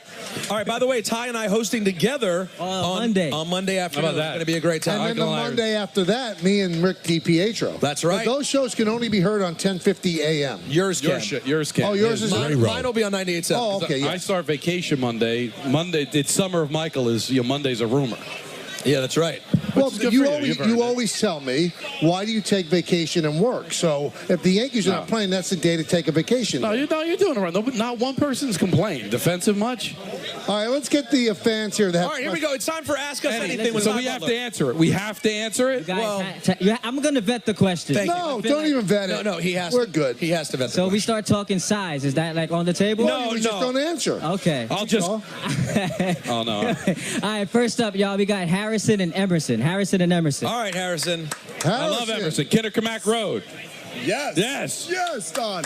Second time, long time. I love all you guys. My question is, if you had the opportunity, would you do ayahuasca with Aaron Rodgers? No. No, I'm good. I wouldn't even have dinner with Aaron Rodgers. Whoa, I Come listen. on, Michael. Come on, man. He doesn't interest me. There was a I don't think you time. would want dinner with you either, Michael. Oh, he would hate me. Okay, let me answer. Harrison, he would hate me. So they're both a no. I'm a considerate. I would definitely have dinner with him. Yeah. But I'm scared of ayahuasca. Yeah. I'm a little scared too, but it's the experience. Sounds awesome. I know, but everyone says you poop yourself. I'm good. Like, I'm just kind of. I've proved Yeah. myself before See, it happened. but So you know what? People don't realize. See, the reason I would not do it is because I took ayahuasca before that game in Calgary. So I don't want to have to do that again. Exactly. Harrison, thank you very Thank you. much. Thanks, That was good. Harrison. you guys so much. Thanks, Thank Harrison. you. You're the man. All right, You wanted to name Marco Harrison because you think see he calls himself Harrison, not Harry. I know because he's old enough, but I bet you he went through Harry. He went through a Harry stage when he was a kid. All right, coming up next, we've got Arsenio in Rutherford. Yeah, Oh, man. love Arsenio. Happy birthday. Happy early birthday, Arsenio. Yeah. Appreciate you. All right, what do you got? What do you got, Arsenio? All right, so if you had to choose one athlete right now in New York to have dinner with, Ooh. I'm gonna give you four. Aaron Judge, Aaron Rodgers, Jalen Brunson, or Grimace. Well, Grimace is nonverbal. We covered that. I know. I would definitely go Aaron Rodgers. The conversation would be really cool and all over the place. I mean, listen, I like Judge, but he kind of's got a lot of Jeter in him. I think we just stare at each other, but not much to say. I think Rodgers would be fun. We get into conspiracy theories together. Definitely Aaron Rodgers for me. I would consider two. And it's no disrespect. I mean, you got to consider Judge because he's the guy. But I don't know. I think the best hang looks like Jalen Brunson. I think I'm having dinner with Jalen Brunson. And I want to extract. I mean, I think Aaron Rodgers would be interesting. Right. Okay. Fair enough. But I'd want to have all three of them. Wow. Wow. What else? What do they call that? Gutless? No, it's... All right. Thank you. You know what? That Thank was you, good. man. Good question right there from All right, Arsenio. Up next, we've got Rishi and Nod. I know it doesn't exist, but he's coming in from Central Jersey. Central Jersey. No, it does exist. I live in Central Jersey. I never thought it existed, but it definitely exists. How you doing, Kay? What's up, man? I just wanted to ask a quick question. I just want to say, what was your favorite moment as a broadcaster for the New York Yankees? What was your special moment? Lame, Wow. boring. You saw the shirt. You knew he was coming in full Yankee boy. Probably the Jeter 3000 hit. That's a good one. Yeah. It's got to be special. That was great. That was fun. Yeah. That was fun to be a part of. And it's amazing. Thank you, man. And it was If you want to make out with Michael, you can go back there. Well, we're auctioning that off, Don. Yeah. Not everybody gets it. Well, and by the way, it was Michael's favorite call, but it was the first time that guy realized what love was. Oh, this is a good one because this is a guy that lost a fantasy football bet in my. the best possible way. Look at this. Well, I'm wearing a dress for those that are listening on radio. All right, guys. Here's Rami and Edison. Rami. Sorry, buddy. What's up, guys? Don't How be you sorry. doing? I deserve it. Yep. Is this a good last place punishment for fantasy? Very good. It is good. And was it specific to the beach bash or just to wear a dress? Every year to you guys. Oh, Love it. Oh, Love whoever comes in last place always has. I got to tell you what. I think you look pretty. I mean, I appreciate you. Thank you. Is this team that bad, though? Let's see. Eckler, Waddle, T. Higgins, Amari Cooper. OBJ. No, it's not a good team, bro. That's not a good team. No, that is not a good team, bro. You know, OBJ. Cousins could have given you numbers, but that didn't work out. That's not what you. The numbers speak for itself. Is that it, Robbie? Do you have a question, or that was it? You just want to know what we think of your. No, that was it, but over under on the Jets. 9.5. Yeah, 9.5. And I go over. Playoffs? Way under. Playoffs? What are you doing in the playoffs? Not making it. Divisional round. They will be watching it on television like Wow. all of us. Come on, Peter. Come on, don't do that. I'm sorry. Well, fine. If they paid their cable bill. If not, they'll be not even watching the playoffs. What's the downfall? What's the downfall of the Jets? Aaron Rodgers will not be healthy the whole season. They will not be good. They will be it will be an unmitigated, like everyday New York Post nonstop disaster. Wow. The season will end with Douglas fired, Saleh fired, Rodgers leaves. Tyrod Taylor starts the last 9 games. Wow. Then he plays like decent enough. They start flirting. Should we bring back Tyrod Taylor next year? That's going to be where we save this for the football Very preview negative, show. yeah. Thank you. That's harsh. That's harsh. It was very hard. I know. You got to give takes, right? That's the hunch I have. Wait, can I ask Michael a question real quick? You're gonna okay. Yes, just real quick. All right. So if I promised you Charlie's going to take over as voice of the Yankees for the next 4 decades, right? But you've got to spend the rest of your life eating eggs at least twice a week. Are you doing it? Well, I would only want Charlie to be the voice of the Yankees if he wanted to. But if that was his dream, I would eat eggs for him. Wow. Eggs are delicious. Again, another punishment that favors the guy. Yeah, and my heart will explode from cholesterol. But please go on. All right. Here's Joe in Staten Island. Good job, Ty. Apparently eggs kill. Immediately. So, Michael and Don. Yes. Could you two take on Dave and Rick in pickleball? Nah, I think we'd lose. No, I mean we would, but I mean I wouldn't be good. Why not? You don't know. I mean, if you could. I'm sorry, you have to put me on that team, and we'd still lose. I'm going to bet on myself. I think we win. Wow. Oh, you would, yeah. We would not win. I think we win. We expose Can we see this happen? There's been times we were told we couldn't beat people, and we beat them. We beat them. Yeah. Yeah. Many times. Well, in fact, We need to set it up. you just beat them in trivia as well. That's right. So, All right, it's a good thought. Thank you, man. We appreciate that. Thank you, I'd like to buddy. participate, but I got to tell you, Rick looks very good at the pickleball. He looks good. Period. You just can't get enough. No, really. Did you see the guy? Looks, I know. He's Just not- terrifically handsome not guy. my type. I mean, he's in incredible shape, but like I don't feel anything when I see him. Well, I'm not saying I feel something, Right. but please go on, If you were Tom. with him, you wouldn't feel anything either. Yummy. Oh, Rick. Yo, Rick, you might have to show us something to go at him. Wait. No, we don't need him to show that. All right, Because Wally's, he'd do it. Wally's here in Huntington. What's up, Wally? What's up? What's going on? How are you guys? If any of your wives made you drive from Huntington and stand in this spot for 5 hours since 10 o'clock this morning just to be as close to you guys as possible, would you do it?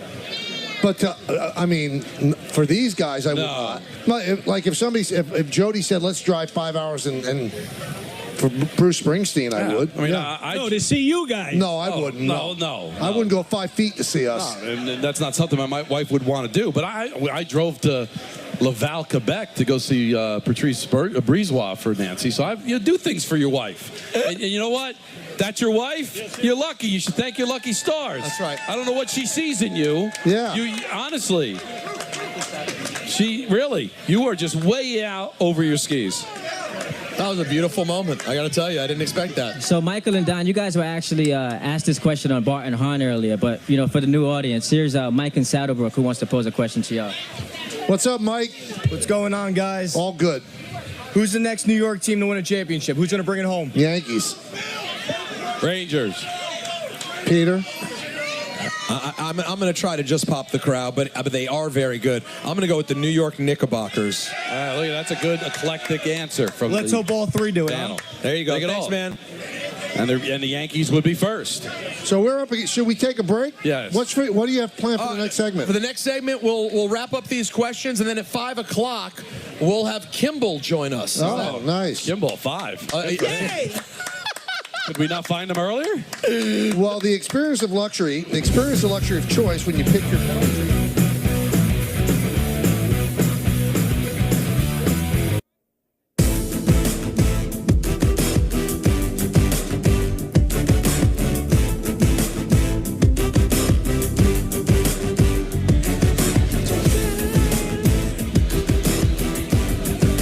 Yeah. Welcome back, everybody. The Beach Bash here at Bar A. Thank you all for being here. You're wearing all the shirts today. This one's Yankee Boy. Oh, no, I'm aware. I like it. Well, people on radio aren't aware. Michael's wearing his Yankee Boy shirt. Yes. And describe it. It's a beautiful dark gray shirt, and on the left breast pocket, where that would be, you have a picture of Michael's face, and above it, in script, it says Yankee Boy. I think this could really be merchandise that people would buy. Well, that would have been... No, if you really wanted to do the thing and be like the Hawk Tua of baseball, Yeah. you would make shirts that said best booth in baseball. Oh, yeah. What do we have, Ty? Well played. Check. Well played. We've got Justin in Connecticut here. What's up, Justin? All right, Justin. Bring it, Justin. Let's hear it. What's up, guys? So we all agree that the name on the back of the Yankee jersey, he's a fraud, right? Yes. It's repugnant. I got a buddy who has no name or number. Is he also a fraud? No. No. Oh, that's fine. That's you just fine. call him a fraud for me? Sure, he's a fraud. Thank you. Yeah, all right. Yeah, that was... Now, I have a question to ask you. What's that? A fan gave me a Yankee jersey, an authentic Yankee jersey, and it says K on the back, no number. I'm thinking of giving it to Callie. Does that make her a fraud? No number. It just says K. It's just... it's a mess. I'm fine with it. No? Have fun with it. I don't know where to, begin. I just don't like any names on the back. Even if it's like I thought you agreed personalized wasn't too bad. No. Oh, okay. Michael, how do you feel about Peter celebrating this Celtics championship after he dumped him for the Knicks midway through the playoffs? Well, I mean, the thing that you have to do when you really want to consume Peter, you have to go in and know he's a complete, total fraud. So he's just going to do with the way the wind blows. So, no, it doesn't upset me. I expect it. But as the head honcho of the show, are you disappointed that Don didn't grill him enough on it? Because I thought Don let him off pretty easily. He dumped the Celtics. Don's probably the best pound-for-pound broadcaster on our station. So even when I'm off the air, anything Don does, I support. Thank you. See, that's a friend. I did not ditch the Celtics. And by the way, Ty's a phony and Ty's a fraud. Oh, wait. Save it all for Monday. Well, let me just, this is a preview. You'll get more of it on Monday. Didn't you hear something, Don, about Ty wanting to be at all the Knicks playoff games this year? Yeah. I was there. Were the Lakers involved?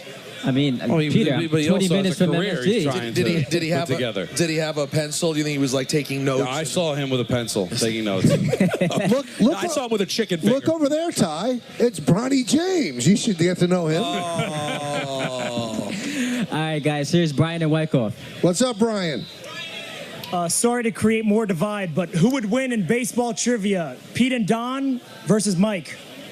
No, Michael would Just win. baseball trivia. All of baseball. No, I would think Michael Probably would win. me. Well, hold on. I would too. Can I say that if it was 79 and beyond, Don, I think we'd have a fighting chance. I think we'd have a fighting chance. But if you go pre-70s, we're no. He's the baseball guy. It's I'm the hockey guy, but I know baseball, but not like Mike. What kind of guy is Peter? I'm a guy. The every He's guy. a guy. He's a guy for He's a sure. guy. Boxing, I'm 100% UFC, a guy. soccer, golf, tennis. By the way, I'll surprise you at random baseball too. You don't know. But not enough to win the trivia game. Anything else, Ty? Or that it? All right, here's a good one. Here's Joe in Central Jersey. All right, and we'll do more of this later on in the show. So Okay. this is our last one for now before we get to our big special guest. That's right here. All right, Joe in Central Jersey. Here we Hi, go. Joe. Hey, guys. Don, Big fan. Thank you. Smelling Yankee question. Go ahead. So, I think Aaron Judge is a better player than Derek Jeter, both in their prime. Can I get your guys' thoughts? Ooh, you know what? I love the question. Wow. No, I think it's a great question. It really. Wouldn't you guys say that Judge's ceiling is higher than Jeter's? Well, I mean, what Judge is? honestly, I mean, they're different players. I think this could be fun. What do you have at 5? No, we have this. Want to do it? No, I think we should give more of an in-depth answer. No, let's do that. You know what you just Let's did? do You that. just programmed the Yeah, 5 o'clock how about segment, that? buddy. Yeah. How about that? Ty, great job. Thank out of you, Ty. All right, Ty, stick around. We'll do more later on. But now, Don, we have a very special guest. Are you sure you want to do this with 24 seconds left? You know what, Michael? You're the coach. Take us through. I don't know. Why don't we wait? You want to Well, take a why break? don't you just introduce? Well, this is Kimball.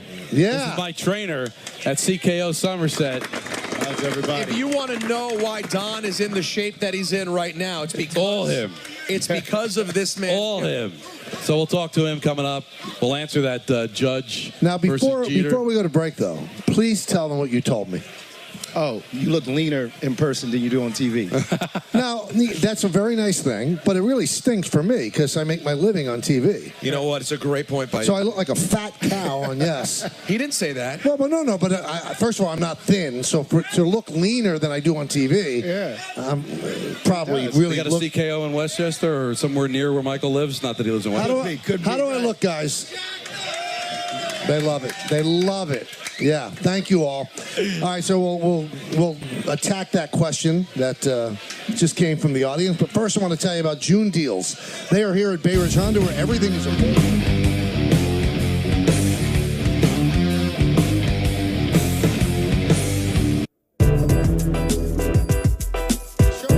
Coming to you live from the Beach Bash here at Bar A in Lake Como, New Jersey. Big crowd. They've been here all day. They saw Bart and Hahn. Also, we were visited by DPHO in Rothenberg, which we appreciate. And now they're hanging around because Don's going to sing at 5:45. That's right. Yankees are playing the Blue Jays tonight. And here's the Yankee lineup tonight. It's Anthony Volpe at short, Juan Soto in right, Aaron Judge in center. Cleaning up, first baseman J.D. Davis. Gleyber Torres is back after being benched for 2 days. He'll play second base and bat fifth. Batting sixth, playing left field, Alex Verdugo. DJ LeMahieu at third base is going to bat seventh. Batting eighth and catching, Jose Trevino. And Jahmai Jones is the DH. He'll bat ninth. Marcus Stroman is pitching for the Yankees. And again, I don't want to cast aspersions on anybody. If you're DHing Jahmai Jones, right, and you're batting your DH ninth, it tells you exactly where the offense is now. That's all you need to know. And it's a really tough spot, for the Yankees in this series against a Blue Jay team that have been struggling, but at home with those bats, you're gonna have to score some runs. And you know what else I don't get to? I'm starting to hear like people getting on Boone. It's just lame. I mean, you could have Joe Torre come back, huddle with Casey Stengel and Joe McCarthy. You're not going to win with this team. It's not Boone's fault. What are you supposed to do? Really? Honestly, it's not Boone's fault. You can't create something out of nothing. It's definitely not his fault. I want to just introduce everybody here. Man to my left, Kimball. How's everybody doing? Kimball, we've been wanting to talk to you for a long time. Okay. Don has gotten in tremendous shape. First of all, tell us about the kind of shape he was in when he first walked in. Like when he first started throwing punches and kind of doing things. How was sick to your stomach? Yeah, how was he physically at first? Well, he was getting out of breath a lot. We call it getting blown up in the wrestling business. Yeah. He was getting blown up. Yeah, he was sucking wind, as There we you say. go. There you go. First couple of times, because we run the gym too, he would start off running, and then quickly he would go into a walk. And so I would tell him, just keep going, just whatever you do, keep going. But when you walk, we need an Olympic walk. We don't need that park walk.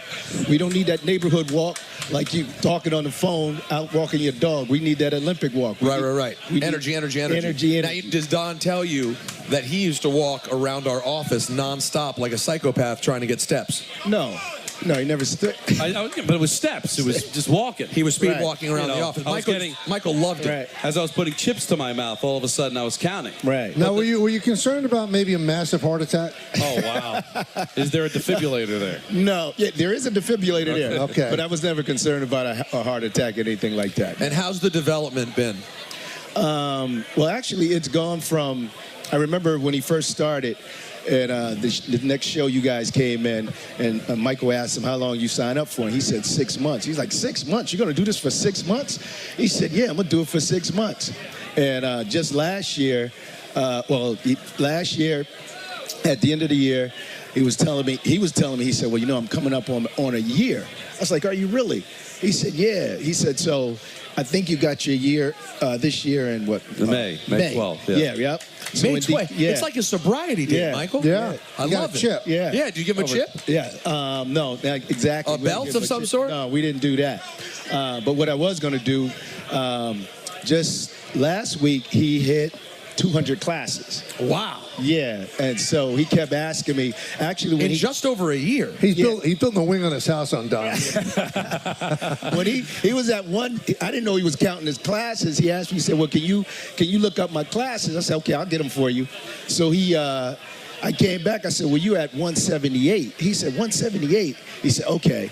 And I didn't hear anything else from him. And then last week, or I think the week before last, he said, I hit 200 classes. I said, did you really? He said, yeah. So I said, okay, we're going to make sure. We normally give out a shirt. So I said, we're going to make sure we give you a shirt. Oh, and, hold on. Kimball's pulling out a bag here. He's reaching into the bag. To present Don his shirt. Oh, yeah. Oh, this is a moment. Look at this. Wow. 200 classes strong, baby. Don, I asked Don, I said, Don, what size do you want? He said, well, give me a 2X. I said, you sure? So what I did was I gave him the 2X, but I bought him an extra large as well. Because Thank you so much, man. Because when I first walked into the class, guys, he was wearing 500 classes and strong. And I'm thinking to myself, God, can I ever get to that point? And he says to me, we also have one for 200. So that was always in the back of my mind, could I get there? But he puts a great class together.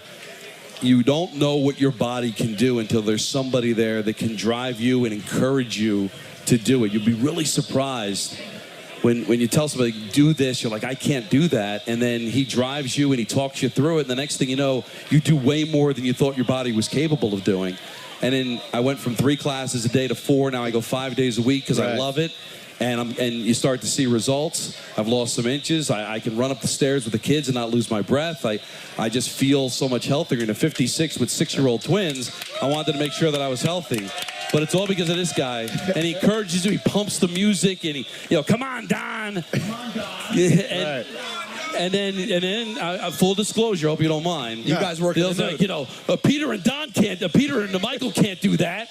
Peter and Michael can't do that. He's not wrong. And I doubt he's ever been wrong. He knows what drives Don. right, exactly. But it's that, and because people I could work out on my own. And when I was traveling with the Rangers, I tried to go into the gym and do stuff, but to not have somebody encourage you, he knows what you're doing, so you get the proper warm up. He brings your heart rate up, brings it down, so it's not dangerous, and you really feel like you can do beyond what your body can do. Is Don close to like being able to pose nude? That's a great question, Michael. Thank you. I don't think he's close to that. By next year, he'll be close to that. Really? Wow. Yeah. No, but he's good at what he does. So, try to find something. I found it with CKO. And it's terrific, and I couldn't go today, and I was disappointed because I want to go. I feel guilty when I don't go, so I'll be there tomorrow. By the way. Okay.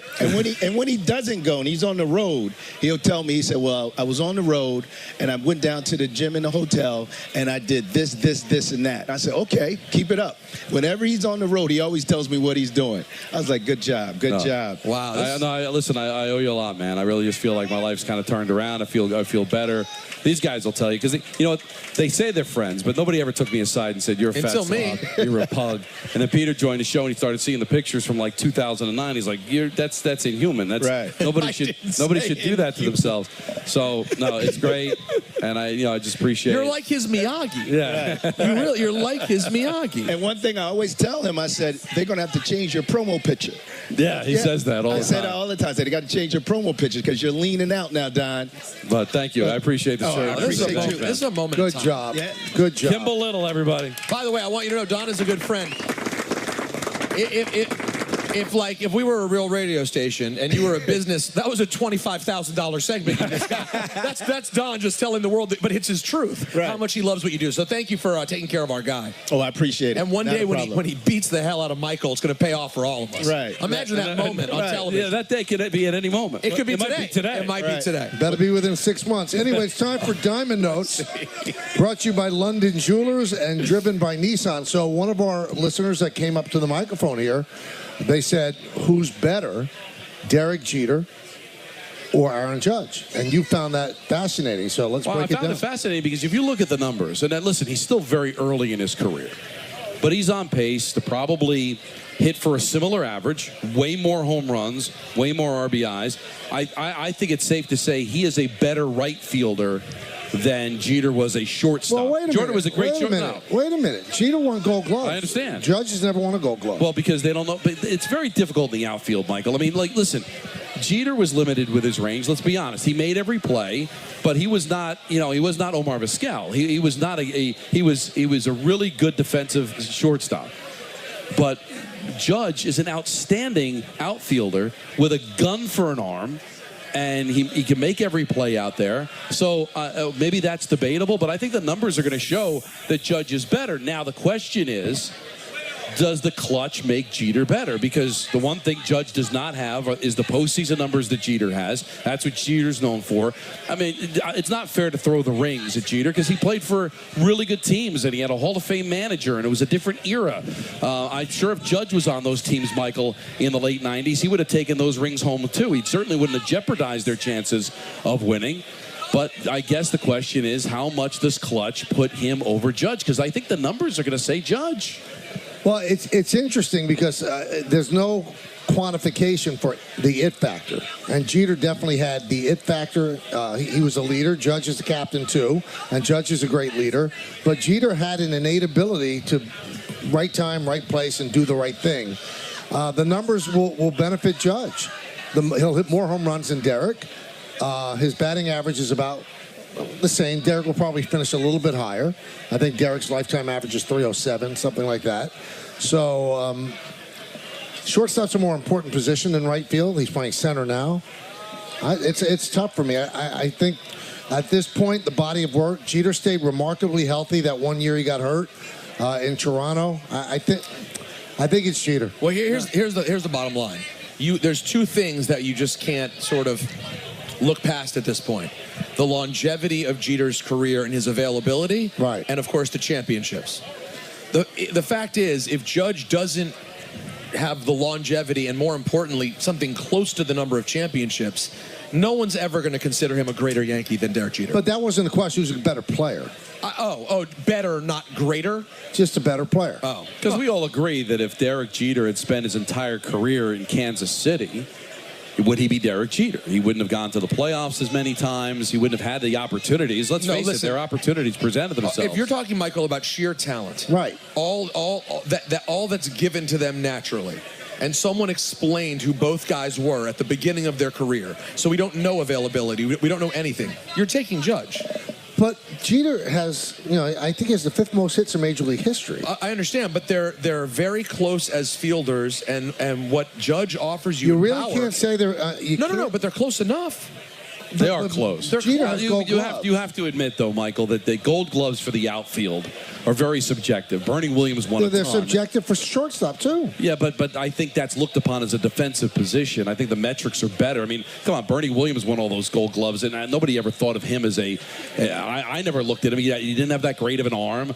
I don't think he was an elite outfielder, but he got Gold Gloves. It's tough. I mean, look at his arm. It's the best in baseball, right? I mean, it's one of them anyway. He makes every play out there, diving plays. And it's not like he doesn't hit for average also. No, that's what makes him superstar great, I think. Yeah, he hits for average and he hits the home runs. I think, Don, talent alone, you're taking Judge. Do you have Jeter's stats there? I mean, does Jeter have like 300 home runs?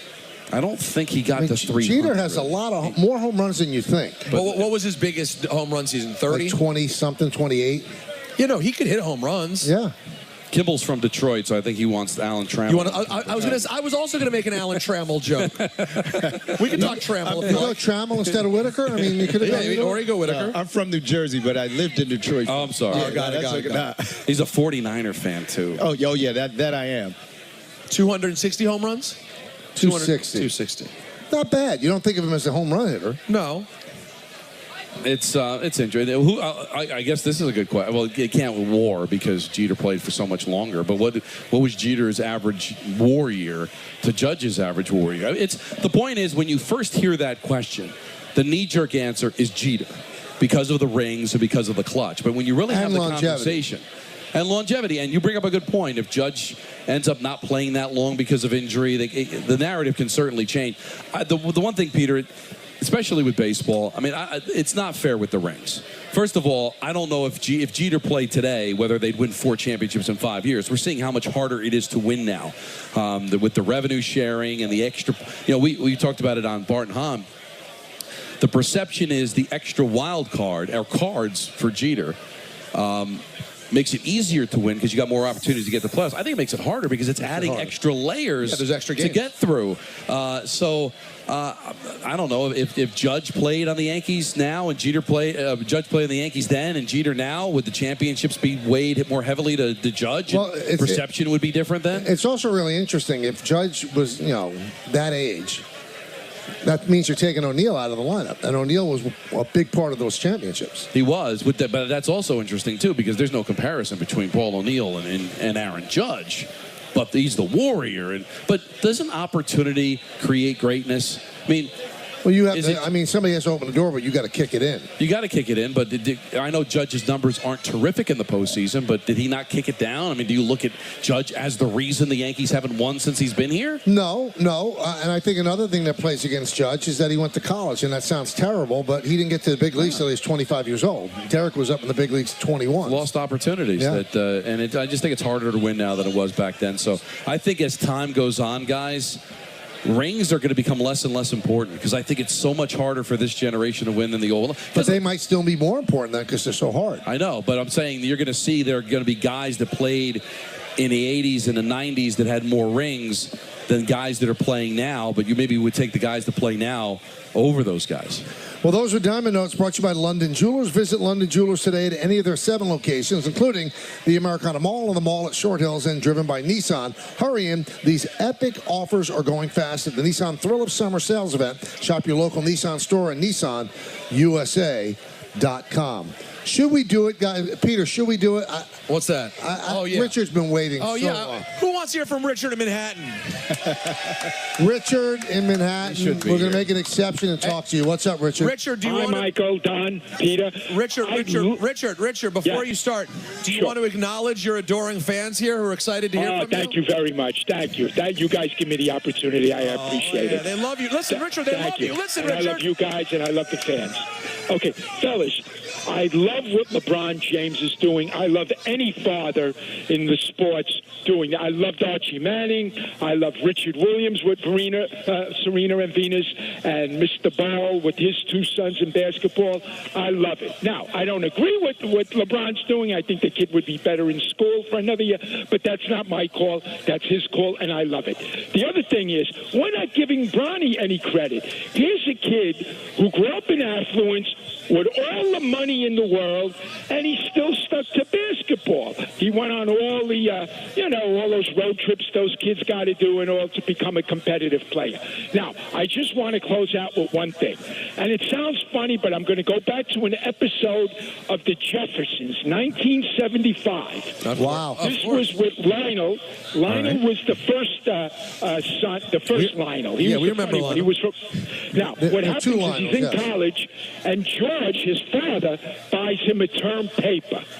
And Louise, his mother, Wheezy, is outraged.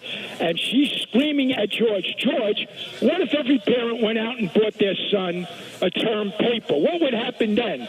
And George turns around and he smiles and says, the place would go down. So I think that's so funny and telling, but I thought he was smart for doing that for his son. I loved it. Even though it was a little misguided, it reminds me of what LeBron is doing now, but I'm still in favor of it, and I still think it's great what he's doing. So it's always a pleasure. Thank you. That was good. Richard, now I want to say something about Richard's point. Please. No, I enjoyed that, by the way. I bet you did. I thought it was a very good call, but I want to be clear. Bronny is really impressive. And because yesterday I was very harsh on LeBron and the Lakers. Bronny's a very impressive kid, and LeBron is a really good dad. It doesn't make the whole thing not corny, though. Like, the fact of the matter is, even though Bronny worked his tail off to get where he is, and even though LeBron loves his dad and there's a sweet thing to it, the fact of the matter is, I just don't think it's going to work. And let me be the one who's been proven wrong. Listen, I'll gladly be that montage that they put together in 5 years when they show them winning a championship together. But what I'm guessing is going to happen is it's going to be really challenging for other people on the team. LeBron's going to want to force him out of the G League faster than he should be. He will go to the G League. Alan seems to think he'll be in the G League. No. My assumption was no G League at all. Way. Alan thinks G League. No. He thinks he'll start. He thinks he'll start with maybe playing exhibition games for the Lakers, and then we'll go to the G League. No. So right off the bat, though, Michael, you're a teammate of Bronny James. Lakers are losing a bad game. They're down 30 points. It's time to put in scrubs. You're a player who's been in the league for 4 years who can actually play and get minutes. And they start putting in Bronny James first, who at this point is incapable of playing. How is that good for team camaraderie? You think everyone's just going to fall into place because it's LeBron James? It's 2024. That's not going to happen. But you only worry if you're ticking off Anthony Davis or Austin Reeves or the guys that are in the top 5 or 7. If you tick off the 15th or 12th guy on the bench, so what?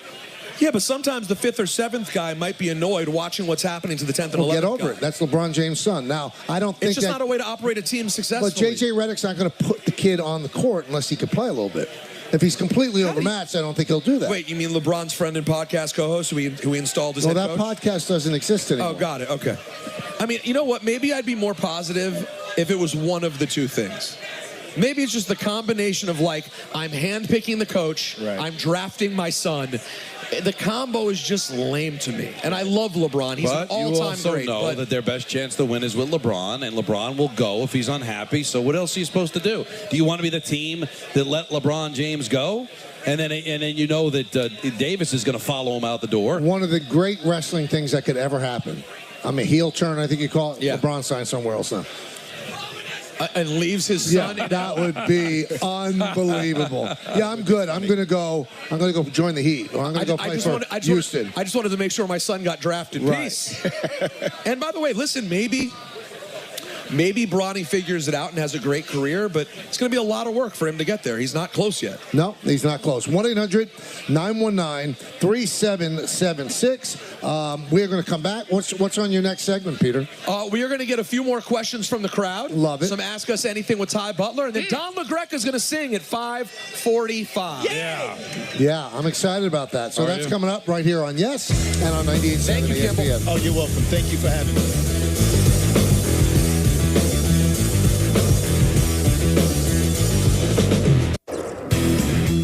Chris Sheard back here for the Michael K. Show. These highlights are brought to you by Montefiore Einstein, the official hospital of the New York Yankees, and the Bombers are still trying to get back on track.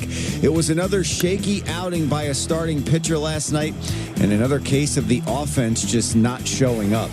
Carlos Rodon gave up 8 runs for the second straight time, and over his last 3 starts is pitching to an ERA over 13. George Springer drove in 6 runs in the first 2 innings with 2 3-run bombs off of Rodon, and the Yankees offense had just 3 hits.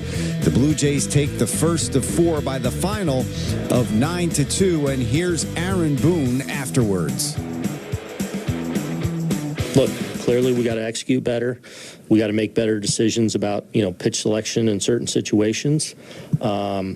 And we got to get it right, and confident we will, and we have it's in there to fix this.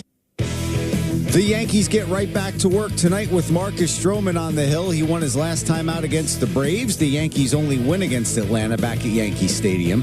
The Bombers have lost 4 in a row for the first time this season, and once again they will try to break out tonight. Our coverage begins with the batting practice show at 6, followed by the pregame at 6:30, and first pitch is scheduled for a little after 7. It's the Yanks and Jays. Coverage starting tonight at 6 with BPTV right here on Yes, and streaming, of course, on the Yes app.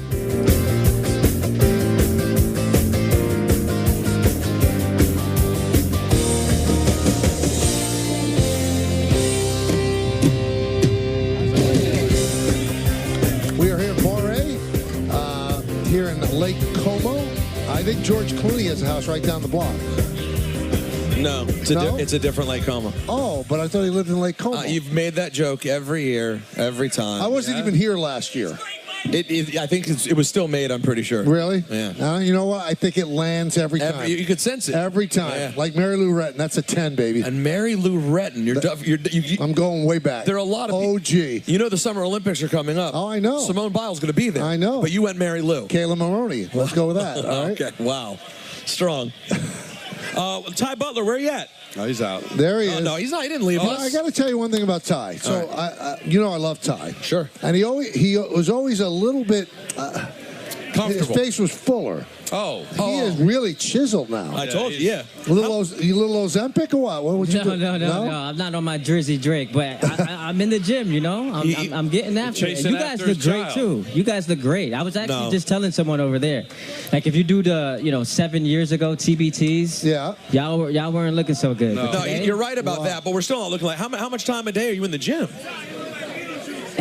Yeah, but I'm not buying. You're given 90 minutes a day. Peter, I'm not buying the gym. In the gym, you don't lose weight on your head. Yeah, but he gained muscle. It's not even just that he lost weight.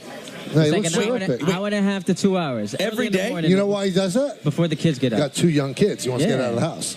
Wow. That's why Don does his kickboxing. Michael, can I hit you something quickly on the Jeter-Judge thing? Sure. I love Judge.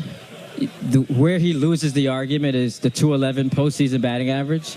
And if you look at his breakdown and his numbers, he gets progressively worse the deeper the Yankees get into the playoffs. Where Jeter, you saw him as the moment got. I love Aaron, but that's where he's kind of falling short. Well, I mean, they're 2 great players, and if you're going to look for a tiebreaker, it's going to be, the guys don't want to go rings, but how you perform in those games. So Jeter always stepped up in the big Michael, moment. you know clutch isn't a real thing. Oh, it's real. Clutch is spectacular. Yeah, I agree. All right, you guys ready for our next who do we got? Who do we got? Tristan and Rahway. All right, Tristan from Rahway. I love that jail. It's a good jail. No, I used to do my indie wrestling shows, commentary in Rahway. My dentist is in Rahway. Oh, wow. Yeah, my uncle's in Rahway. He's serving 10 years. Anyway, please go. Oh, wow, you brought a bag of Ruffles for me? Jason Tatum. Wow, a Jason Tatum bag of Ruffles? Yeah, I work for the company. I got it just for you. Oh, thank you, man. Wow. This is lovely. What's your name, Tristan? Thank you, man. That was nice. I don't know if you remember. I'm the guy who did the DNA test. I found out that that Scherzer is my cousin. This was a minute ago. I don't know if you remember that. Scherzer's your actual cousin? Your cousin? Yeah. Wow. I did the DNA test. Really? Michael, you weren't there, but is your arm bothering you? What's up? Is your arm bothering you? No, he's fine now. He's fine. No, I had my foot though.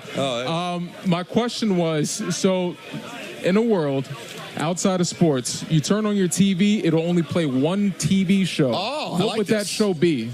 Only one show. Yeah, everybody's gonna jump me. I'm corny. I could watch Friends forever. Give me Friends. I thought you were going Yankeeography for a moment there. All right, center stage. I would go the Mary Tyler Moore Show. Peter, and this is not on Skinamax, so it's got to be something else. Peter would just rewatch the debate from last night, just on repeat. Yeah. Well, first of all, if the one channel you had was Yes, then it would be center stage, running the entire time. Man, that is a...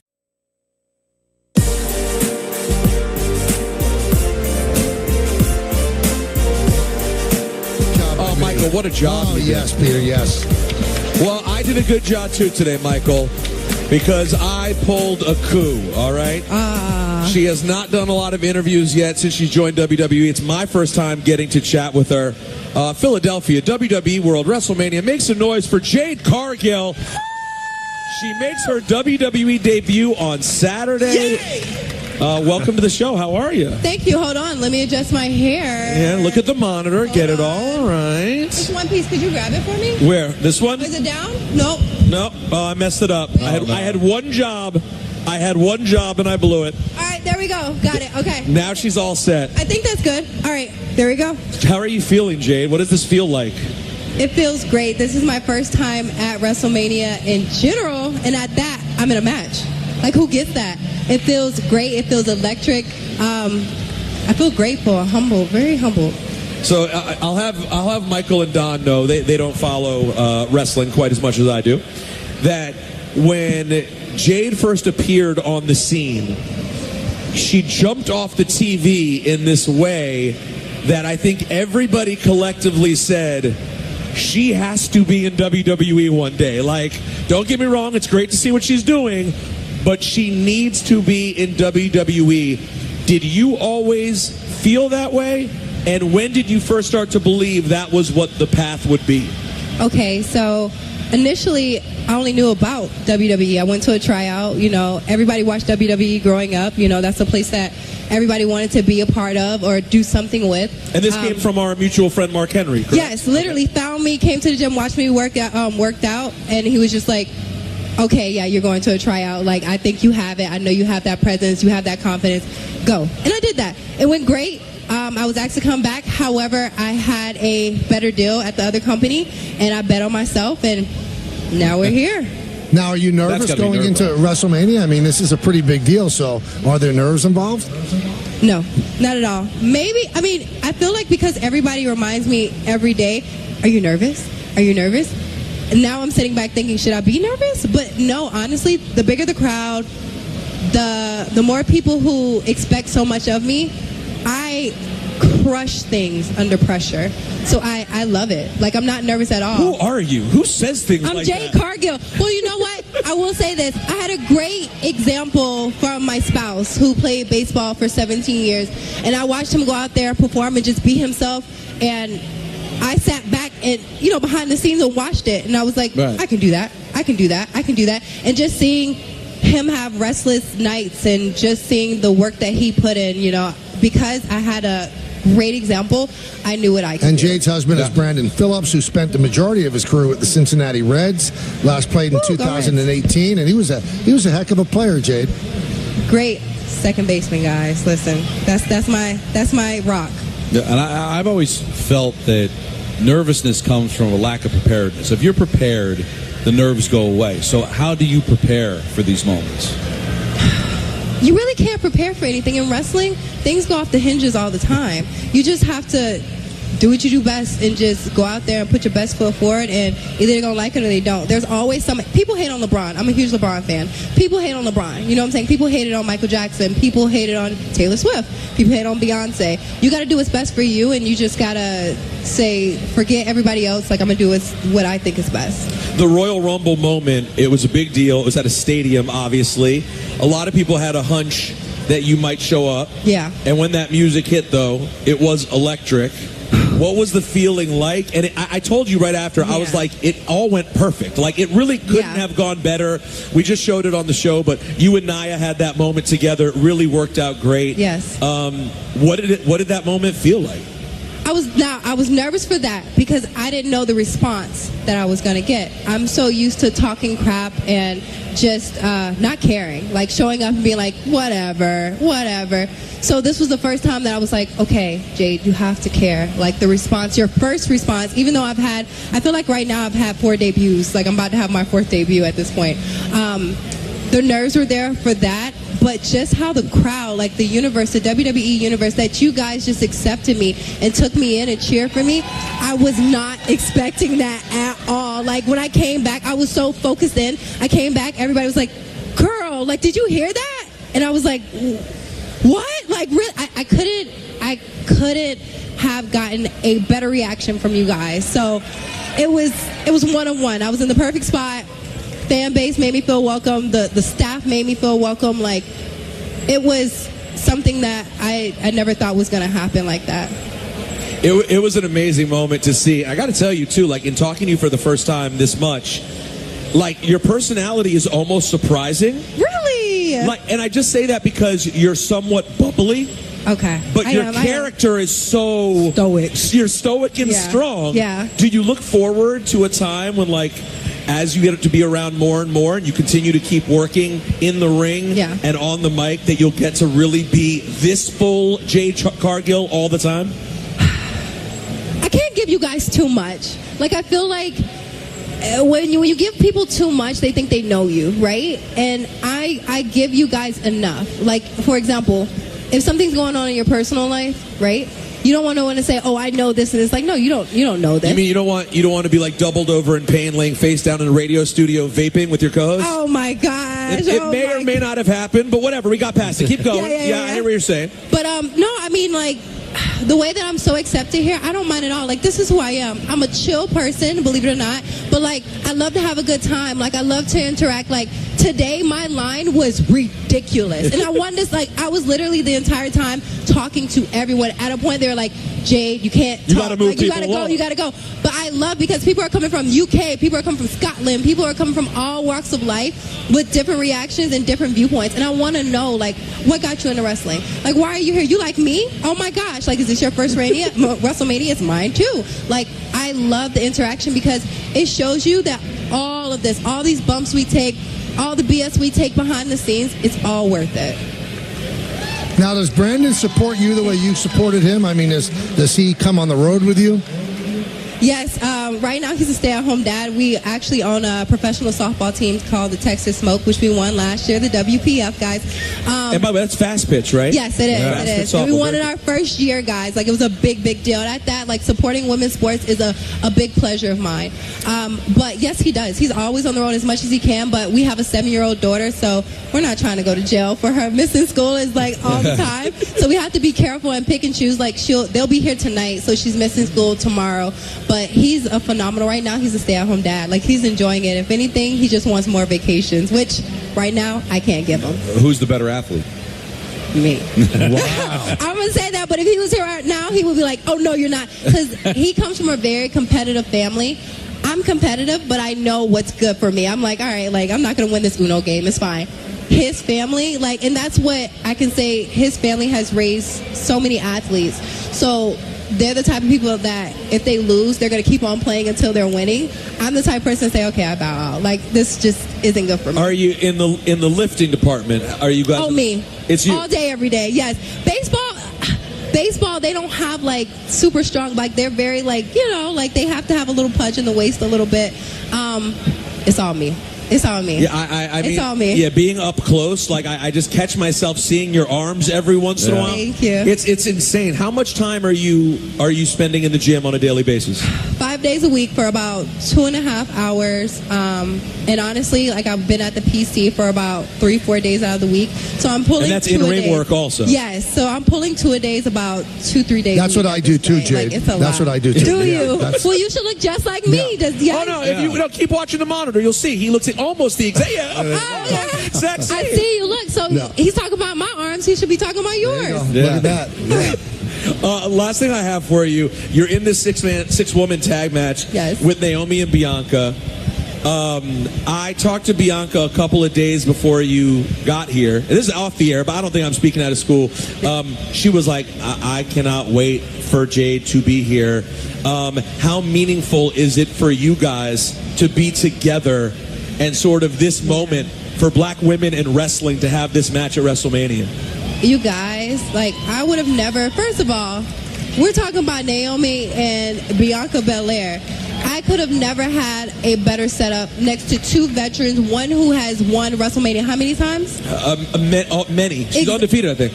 Yeah, she is. Yeah. So for me to 3 or even be 4? in the same ring, which people, of course, you see me from the beginning, no one would ever fathom that. I don't think anybody ever thought that I was probably going to ever come here or at that we'll actually be in the same ring together. So for me to have 2 phenomenal women, 2 phenomenal black women, women in general, I would have never ever thought that in my life. I'm just happy to be next to them at this point. I mean, eventually I'm going to take over. That's business. That's my MO. Right. That's business. But right now, to be at my first WrestleMania period, for me to be next to these living legends, for me to be in a match against Asuka and all, like, It's it amazing. doesn't get any better than that. Like, who can say that? No one.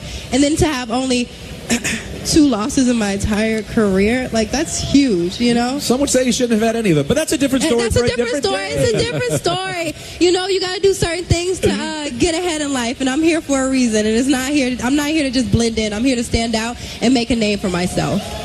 Jade Cargill, ladies and gentlemen. Thank you. Thank you. Thanks, This has been so cool. Thank you so much. No problem. I will see you as the weekend goes on. One time, make some noise for Jade Cargill, a debut on Saturday. Thanks, guys.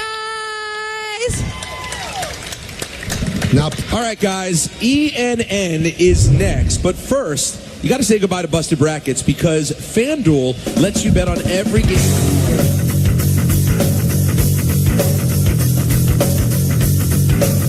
Fantastic question. I guess I go Curb Your Enthusiasm, right? I want to have a good time. Like, I love dramas. I really, really do. I love 6 Feet Under. You know that. I'm rewatching Bloodline right now on Netflix, which was so good. But I think push comes to shove, you got to go Curb Your Enthusiasm. That's not a bad choice. Not bad. All right, General Hospital. But Daniel and Wow, really? Wow. Just for Stephen A. Hi, guys. What's going on? Sense and Yankee question, Don. Michael.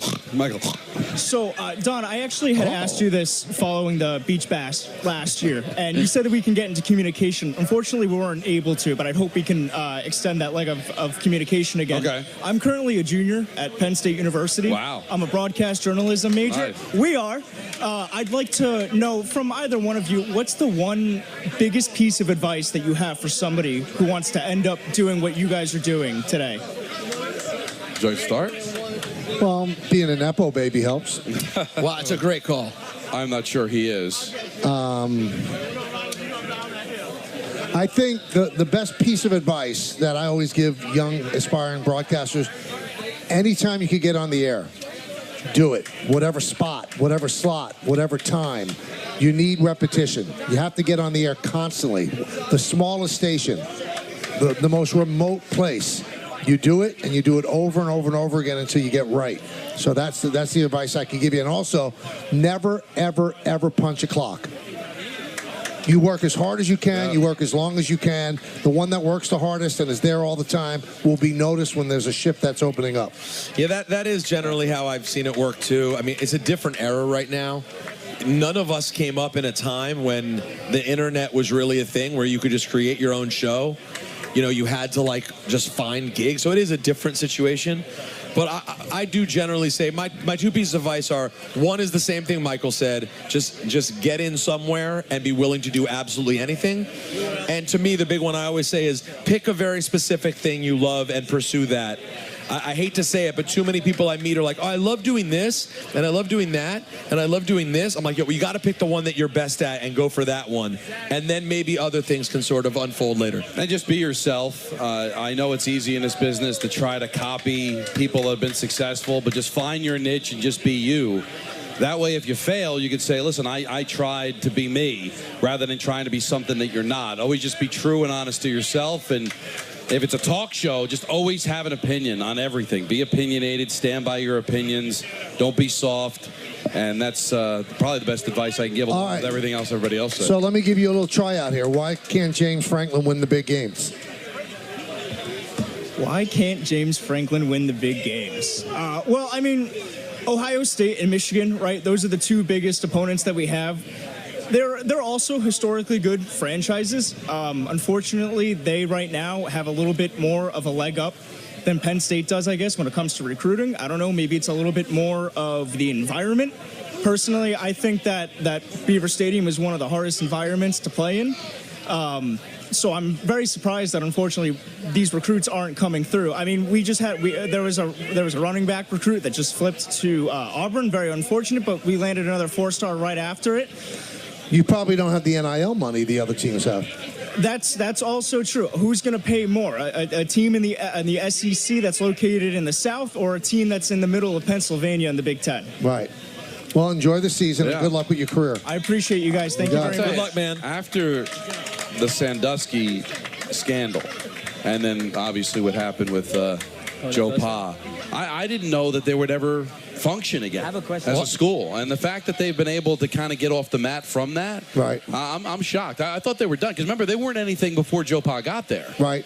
And so then to have that get tarnished. And so the fact that they're still able to compete and get up from that, I think, is a major triumph for them. Because I didn't think that was going to You happen. know, I read a story, Sandusky, still in jail, still insists that he's innocent. Well, even while in jail, I he can- will not say, yeah, you got me. I can see that level of sickness where he probably, in his own mind, believes he never did anything wrong. Right? I mean, that's the only way I could probably reconcile it, Peter. Yeah, It's or like, he's when just you're- completely out of his gourd. Well, that, I think that's part of it, right? That for you to be able to do something like that, I think the way you justify it in your mind is that for whatever reason, and I don't know how you can do that, is that I'm not doing anything wrong. I'm not harming anybody, and that's the only way that he could still maintain his innocence with all the evidence that's at everybody's disposal. Now, I don't know if the Yes cameras can see, but the station did a great job. What do you call those? Like banners? What are they called? What kind of flags?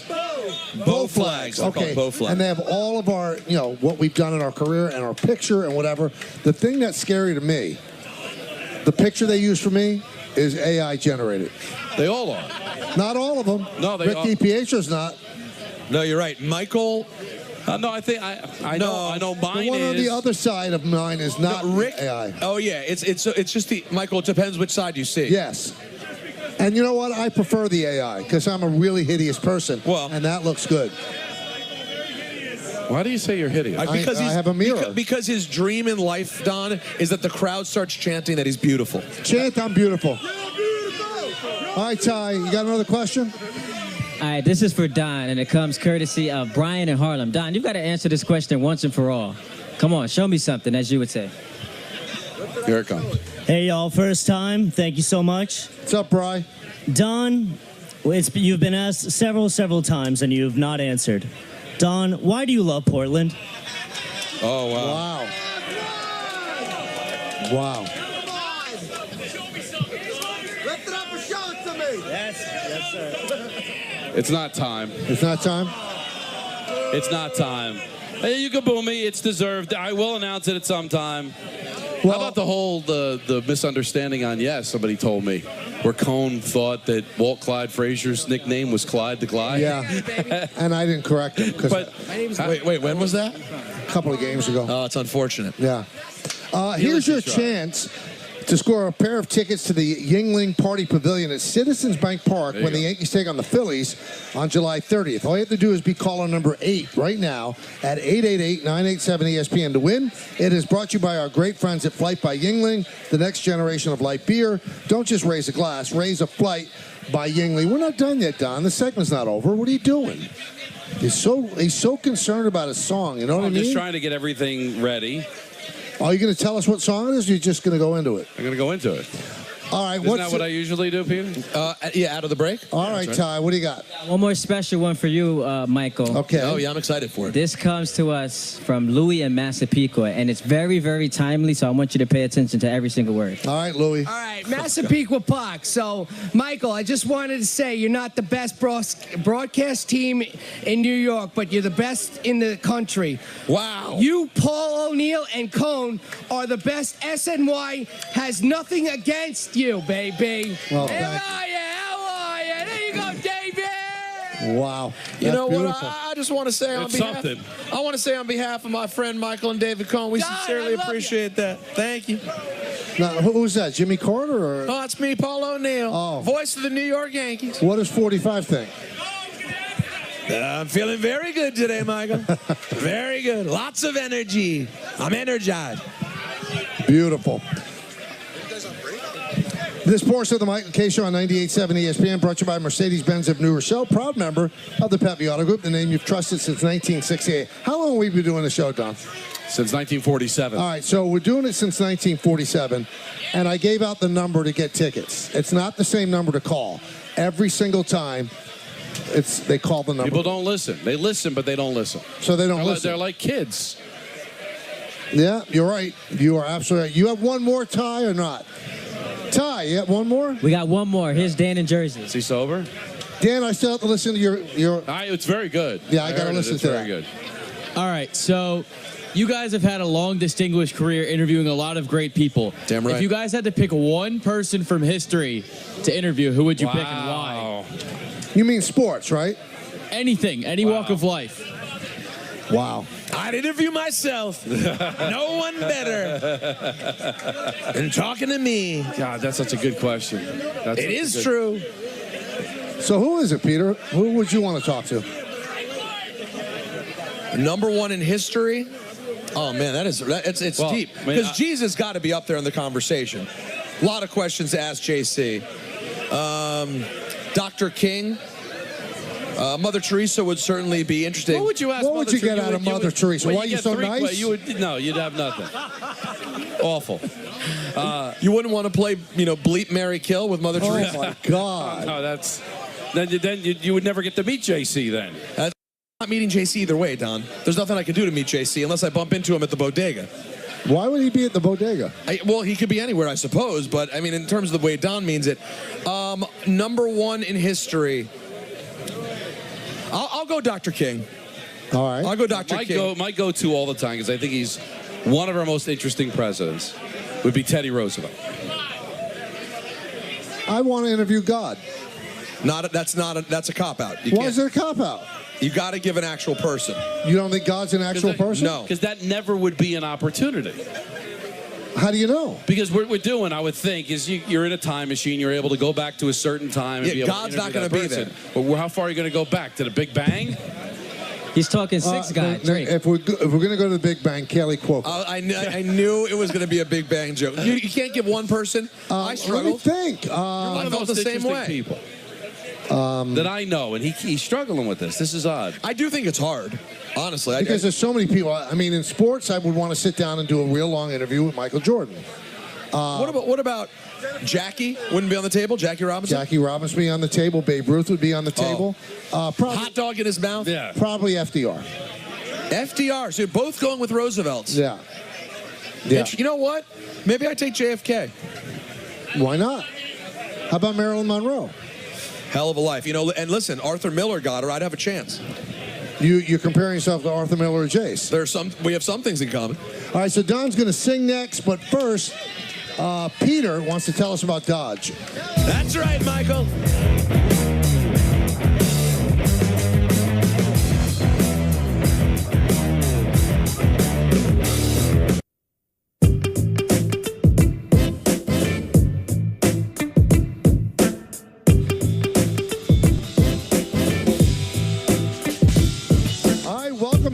To the Michael K. Show. Now, every single beach bash that we have, they can't hear me. Why can't they hear me? Can you hear me now? Yeah.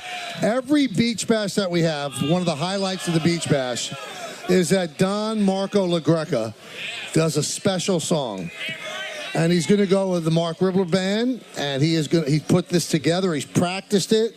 I mean, we're all fortunate that we are in the same air of greatness as Don. So I don't know what song this is going to be. No, there was some controversy, some back and forth with him and Mark Ribbler. What's the song going to be? Right. And he was complaining that, he couldn't get a hold of Ribbler. I mean, there was some contentious. He's a busy man. That's why we have him performing here tonight. The question is going to be, do they pull it all together in the moment and make magic happen? Ladies and gentlemen, singing with the Mark Ribbler Band is Don LaGreca. Woo! Donnie!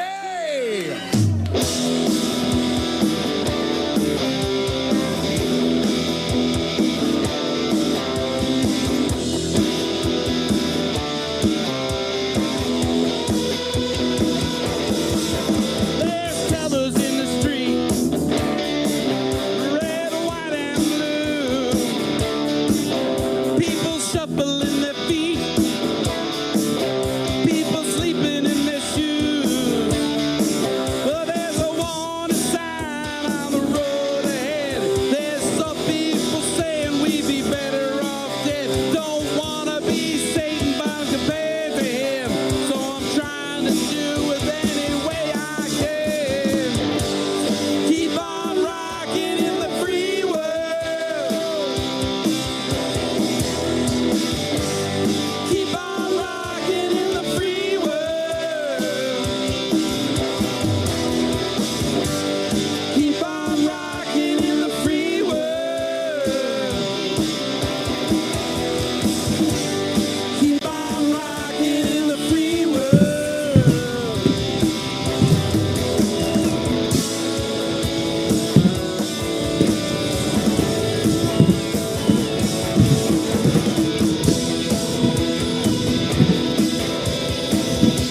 Let's get some audience anticipation here. Let's participate. Well, I'm going to sing, you're going to sing. You understand? You follow directions? I'm going to sing, you're going to sing. I'll go first.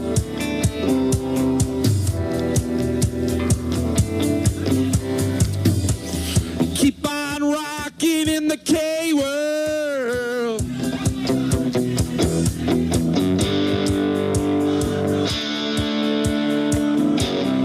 That's not bad. Not bad. We can do better. We can do better. This is Michael K. This is the Beach Band. We can do better.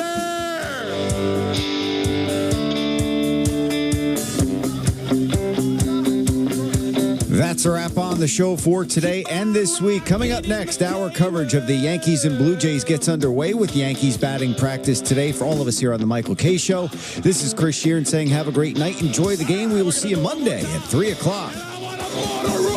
This SOB.